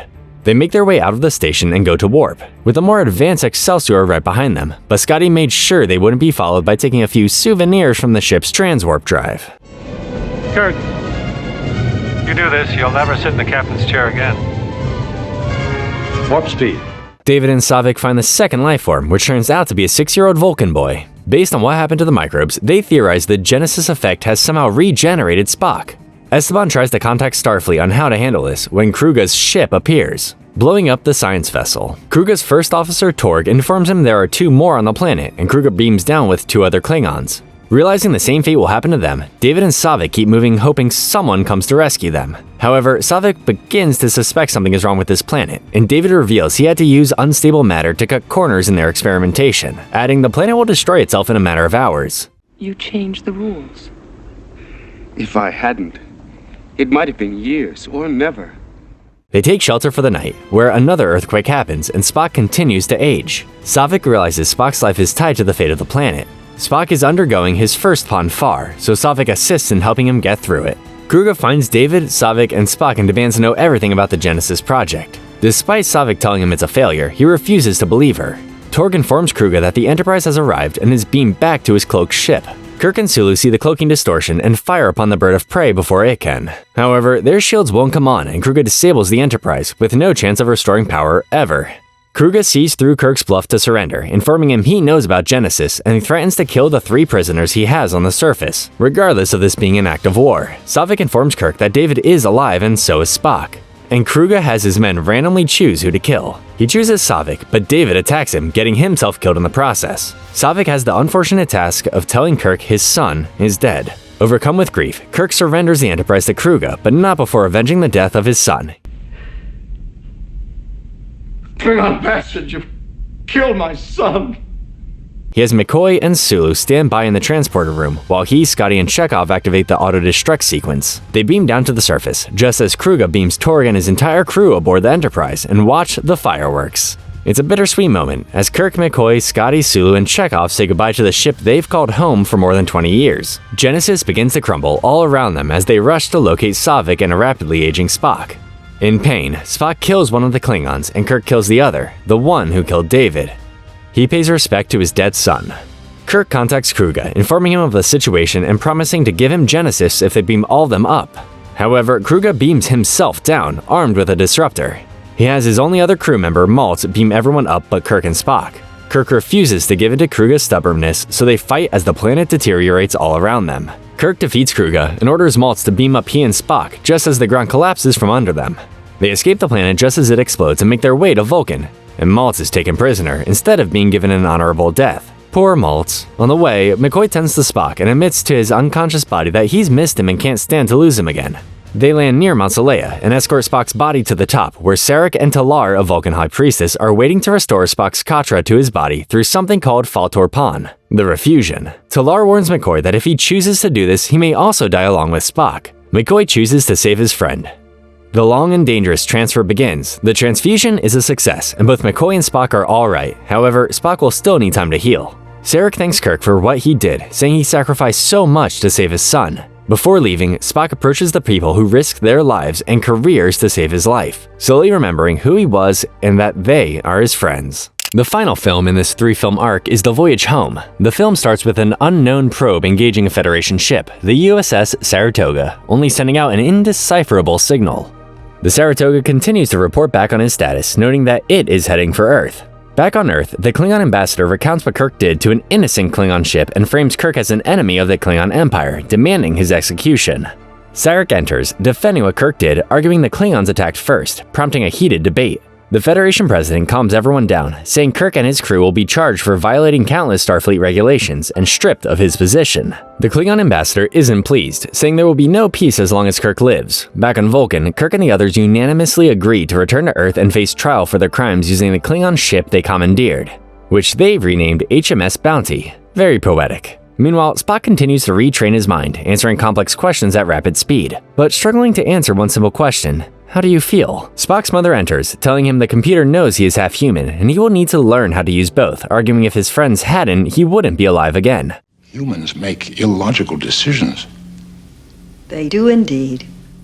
Kirk and the others prepare for departure and say goodbye to Saavik, who stays behind on Vulcan. There was a subplot about her being pregnant with Spock's child after helping him during the Pon farr, but that story was scrapped in the end, and this is the last time we see her. Spock comes with them to give testimony for the trial, as he is not being charged with any crimes. The probe engages the Saratoga and begins shutting down all systems and communication, setting them adrift in the vacuum of space. Fleet Admiral Cartwright informs the president of the probe that nothing can stop it from reaching Earth, as it neutralizes anything that gets near it. The probe reaches Earth and shuts down power to Earth's space dock. It then disables the global power grid and generates planetary storms, creating catastrophic, sun-blocking cloud cover.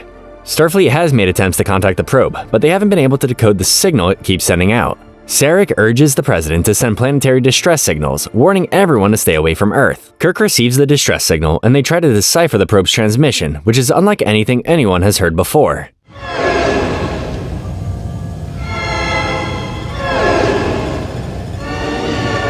Spock theorizes that the transmission was not meant for humans on Earth, but another form of life, especially since the probe attacked Earth's oceans.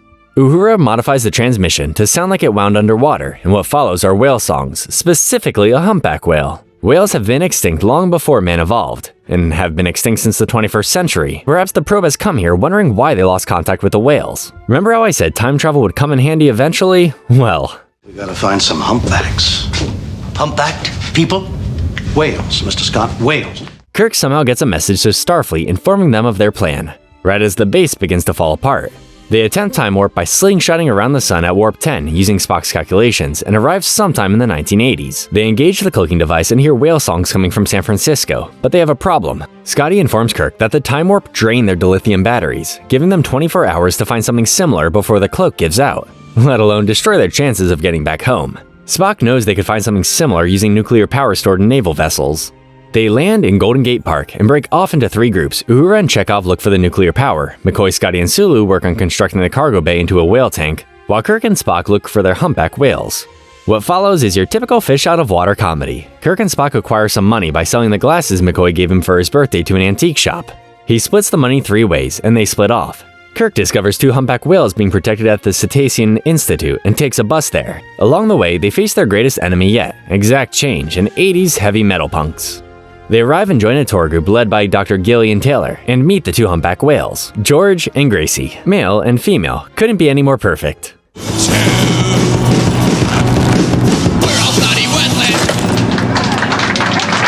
The tour continues and they head downstairs where you can see the fish underwater and see another exhibit home to a foreign species, the oceanic Vulcan. Oh, they're in a lot of trouble. Gillian demands to know what Spock was doing in the tank, and he explains to Kirk that he was mind-melding with Gracie, informing them of their intentions, which they have agreed to help with. Gillian doesn't understand any of this and threatens to call the cops on him and Kirk unless they leave. However, she runs into them walking back to the city and feels bad for them, giving them a lift. Kirk asks about the whales, and Gillian tells him that they are going to be released into the wild soon as the Institute can't keep funding to keep them. Spock reveals he knows Gracie is pregnant, and Gillian snaps, wanting to know who they are. Kirk comforts her, saying they're on the same side, and invites her to dinner to discuss trying to save the whales. Kirk and Gillian drop Spock off and go out to talk business over dinner, although it seems more romantic than business. He asks when the whales will leave, and she inquires to know more about him and why Spock keeps calling him Admiral. Scotty then calls on his Klingon communicator, also calling him Admiral. So he tells her the truth and why he's here, which she dismisses as a phony alibi, but it convinces her to tell him that the whales are getting shipped out tomorrow. Kirk panics and they leave. Right as the food arrives. Sure, who gets the bad news? Don't tell me they don't use money in the 23rd century. Well, we don't. She drops Kirk off at the park and drives away, but not before seeing flashing lights and hearing the beaming noise. She looks back and sees Kirk gone, starting to believe his outer space story a bit more. Uhura and Chekhov beam into a naval vessel and steal the uranium, trying not to get spotted. They get it all, but the transporter can only do one at a time. Uhura goes first, taking the uranium with her, but Chekhov is captured. What could be better than a Russian stealing uranium from an American naval vessel during the Cold War? Chekhov is interrogated and tries to escape, but he accidentally falls from a great height and is severely injured. He is arrested and taken to a hospital. The next day, Gillian arrives at the Institute to discover the whales were shipped out the night before without her knowledge, and drives to the park to find Kirk. She sees Sulu lowering something into an invisible ship and finds the rest of it, calling out to Kirk. Kirk sees this on the monitor and beams her into the ship. She informs Kirk the whales are gone, but Kirk can't go after them because Chekhov is missing. Uhura finds Chekhov, so Kirk, McCoy, and Gillian infiltrate the hospital disguised as doctors. They get inside the guarded room Chekhov is being operated in, and hold the doctors at phaser point while McCoy saves Chekhov's life. Although getting in was easier than getting out, and they are chased all throughout the hospital by the officers.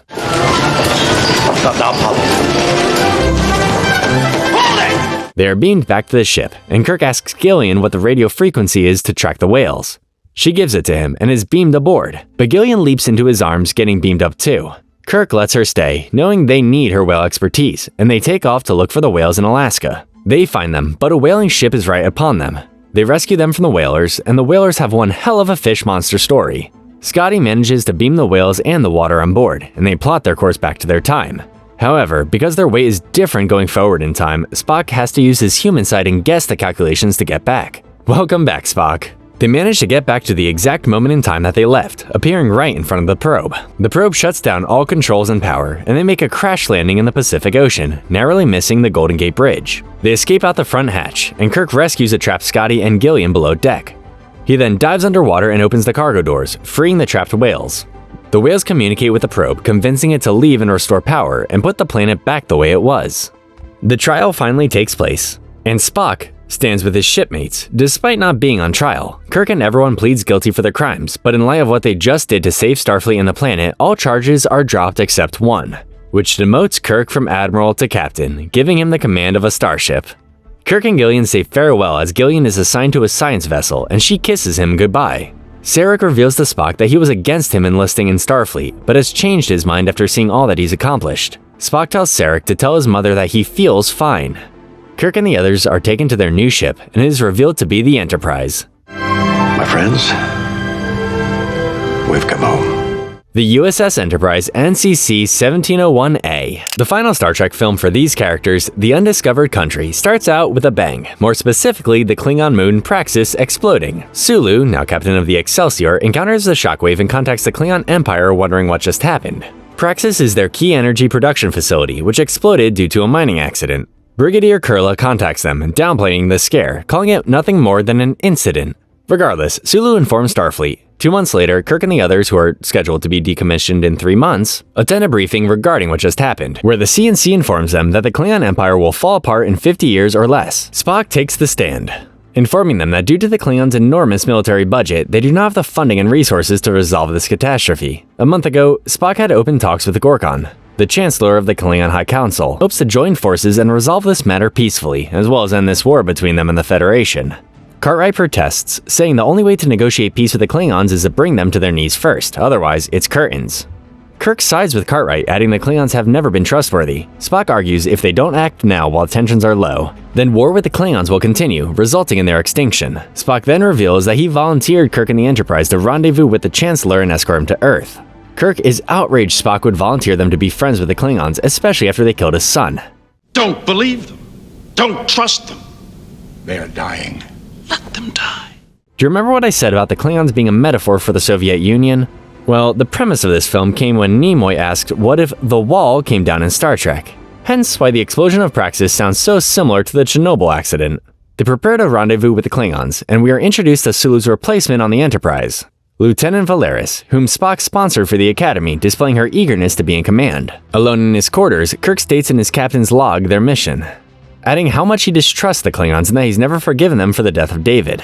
Valeris appears in his doorway, informing Kirk they are almost at the rendezvous. How long was she standing there? She and Spock then share a private moment together, where Spock expresses his admiration for her success academically and in the field, hoping she will take his place on the Enterprise when the crew is decommissioned. They reach the rendezvous point, and to show that he's trying to be nice to Klingons, invites Gorkon and his party for dinner aboard the Enterprise, with Valeris suggesting Romulan ale to help the night pass more smoothly. They are beamed aboard and we are introduced to Gorkon's daughter, Azepur, and General Chang, who expresses his great admiration for Kirk, warrior to warrior. As they leave the transporter room, Yeomans-Burke and Samno voice their disgust for the Klingons, running into Valeris. She tells them they have a job to do and they hurry past her. At dinner, Gorkon quotes Shakespeare, offering a toast to the undiscovered country, the future. Throughout the awkward dinner, there are lots of discussions regarding peace and equality, as each race has a different viewpoint on the subject, as well as the integrity of the Federation itself. As they return back to their ship, Gordon knows Kirk doesn't trust him, but assures him that the generations to come will learn to accept this peace. While trying to sleep off the Romulan ale, Spock asks Kirk to join him on the bridge. They are reading a radiation surge, strangely coming from them. Suddenly, the Enterprise fires upon Gorkon's ship, not once, but twice. Everyone scrambles to find out what just happened, while Gorkon's ship loses artificial gravity. We haven't fired. Captain, according to our databanks, we have. Twice. 2 men wearing Starfleet spacesuits with gravity boots beam aboard the Klingon vessel and make their way to Gorkon, executing any vulnerable Klingon in the path. They leave one Klingon badly wounded but alive, so there is one witness, and they execute Gorkon. They make it back to the transporters and beam off the ship, unaware some Klingon blood floated into their beaming. Gravity is restored, and Chang blames Kirk for betraying their peace. Chang comes around to destroy them, so Kirk surrenders. Kirk and McCoy volunteer to beam aboard and help figure out what just happened. They find Gorkon barely alive, and McCoy tries to save him, but he's never operated on a Klingon before, so he's unable to save him. With his dying breath, Gorkon tells Kirk to not let it end this way. Chang places Kirk and McCoy under arrest for assassinating the Chancellor. On Earth, the Klingon ambassador is furious over what just happened and demands Kirk and McCoy stand trial. Sarek and the Romulan ambassador, Nanklis, have to agree with him, forcing the president into a difficult position. Azepur is named Chancellor in place of her father and still promises that peaceful negotiations will take place. Her staff encourages her to strike now. Standing then serve the Federation on their knees, but Azepur argues against this, reassuring them that Kirk will pay for her father's death. The trial takes place and all the evidence points to Kirk and McCoy as guilty for the assassination of Gorkon. They even had to look no further than Kirk's recent log entries. That was all the evidence they needed, and Kirk and McCoy are given life sentences to the Dilithian mines on the frozen wasteland of Roro Penthe, where prisoners rarely last a year. I've never trusted Klingons, and I never will. I've never been able to forgive them for the death of my boy. After witnessing the trial, Spock re-examines what happened that day, theorizing the possibility that someone else fired the torpedoes at Gorkon's ship, recalling the radiation surge they detected. A surge that big could only be produced by another ship, possibly underneath them, another bird of prey, cloaked. This means that the Klingons have designed a ship that can fire when cloaked. Scotty points out that they have no evidence, so in the meantime, Spock has the crew search for 2 pairs of gravity boots. At Aurora Penthe, Kirk and McCoy are informed that the only thing keeping them from escaping is a magnetic shield preventing beaming, and the frozen surface where people freeze in a matter of seconds. What a way to retire. They meet their fellow prisoners, comprised of the worst of the galaxy, and are rescued by Marcia when a grunt tries to pick a fight with Kirk. She befriends them and becomes their best hope for surviving this hellhole. That night, Marcia informs them that there is a way to escape the prison, but she hasn't been able to do it until now. She gives them instructions and gives Kirk a passionate kiss. In the transporter room, Chekhov discovers traces of the Klingon blood that floated into their beaming, proving the assassins are still on board the Enterprise. Spock expands their research to find the uniforms, and a crewman finds a gravity boot inside crewman Dax's personal locker. However, Dax is an alien whose feet are not designed for shoes, therefore the assassins foolishly hid it there, not knowing who it belonged to. The next day, Kirk and McCoy follow Marcia deep into the mines, where she's revealed to be a cameloid, a shapeshifter. They enter a duct that leads to the surface, where Marcia clothes them in deeper layers, taking them past the shield's barriers. Now, if you're thinking to yourself this seems all too easy, you would be correct, as Kirk sees through this clever plot and punches her. Marcia reveals she was promised a full pardon by the person that wants them dead, but won't reveal who. Kirk knows the Enterprise is coming for them because Spock put a Viridian patch on his back so he could track them. Marcia then transforms into Kirk and the two fight each other as the prison warden finds them. However, he can't tell who's the real Kirk, and the real Kirk tricks him into killing Marcia. Knowing they will die, the prison warden decides to tell Kirk who is behind everything, right as Spock beams them up. Scotty finds the uniforms the assassins wore and shows them to Kirk, right as they stumble on the dead bodies of Burke and Samno. Scotty deduces they were the ones who boarded Gorkon's ship, but because they are dead, there's no way to prove it. Oh, the son of a... Couldn't you have waited 2 seconds, Captain? He was just about to explain the whole thing. Kirk comes up with a plan to trick the other conspirator on board into revealing himself by making an announcement saying Burke and Samno survived their injuries. The conspirator falls for the trap, revealing to be Valeris. How else did the Klingons get the captain's log of Kirk saying he still hated Klingons? Spock is disappointed with her, and Kirk demands to know who the other conspirators are as she hints they are not all human. Valeris refuses to expose them, so Spock does a mind meld, revealing them to be Cartwright, Chang, and Nanklus. However, she does not know where the secret peace conference is taking place, so they contact Sulu, who informs them it's taking place on Khitomer. Kirk visits a brooding Spock in his quarters, where Spock apologizes to Kirk for getting them in this mess. Kirk also apologizes for being blinded by prejudice, adding that everyone is human. Spock jokingly finds that remark insulting. The peace conference begins, where Chang is waiting above in his cloaked ship, knowing Kirk will be here shortly. The Enterprise arrives and tries to reach transporter range, but Chang fires upon the Enterprise, taunting them with Shakespeare and endless torpedoes. Sulu arrives to even the fight, but they can't locate Chang's ship either, giving Chang more destruction to add to his stage. Meanwhile, Cartwright and Nanklus watch as their Klingon assassin makes his way up to a high point and prepares to assassinate the president. In the director's cut, it's revealed that the assassin was a human disguised as a Klingon. I wish they kept that in. While the Enterprise is damaged mercilessly by Chang's soliloquies, Spock figures out a way to find the cloaked ship, working with McCoy to modify a torpedo to target the ship's exhaust emissions. The torpedo is fired, and it's a direct hit on Chang's ship. Kirk and Sulu target the explosion and destroy Chang and his ship. Target that explosion and fire. Fire! Kirk and the others finally beam down and save the president at the last second. They expose Cartwright and Nanklus as the conspirators, and are taken into custody as Scotty kills the assassin. Ozipur demands to know what is going on, and Kirk gives an eloquent speech calling for peace, restoring her father's dream. Everyone claps and voices their approval to set aside differences and no longer be afraid of the future, or as Gorkon put it, the undiscovered country. Back on board the Enterprise, Kirk bids farewell to Sulu, thanking him for all his help. Kirk begins to depart when Uhura informs them Starfleet has just ordered they return to be decommissioned. Everyone is saddened by this news, as it means their adventures in space are finally over. Oh well, they had to grow too old eventually. Go to hell. If I were human. Kirk tells Chekhov to set a course for the second star on the right and straight on till morning. They set sail for one last cruise, reflecting on all their adventures, knowing the next crew will resume all that they've accomplished, expanding their horizons, boldly going where no one has gone before. The film ends with all the main cast writing their signatures as a final farewell and thank you. See, Marvel fans, Star Trek did it first. And thus is the end of the original series, but not the end of Star Trek. There are many more stories and characters to uncover, including the original characters returning in Star Trek Generations as part of the Next Generation series, so be on the lookout for those videos. If you like this video or were converted into a Star Trek fan, hit that like button, and I'll see you guys next time. Live long and prosper.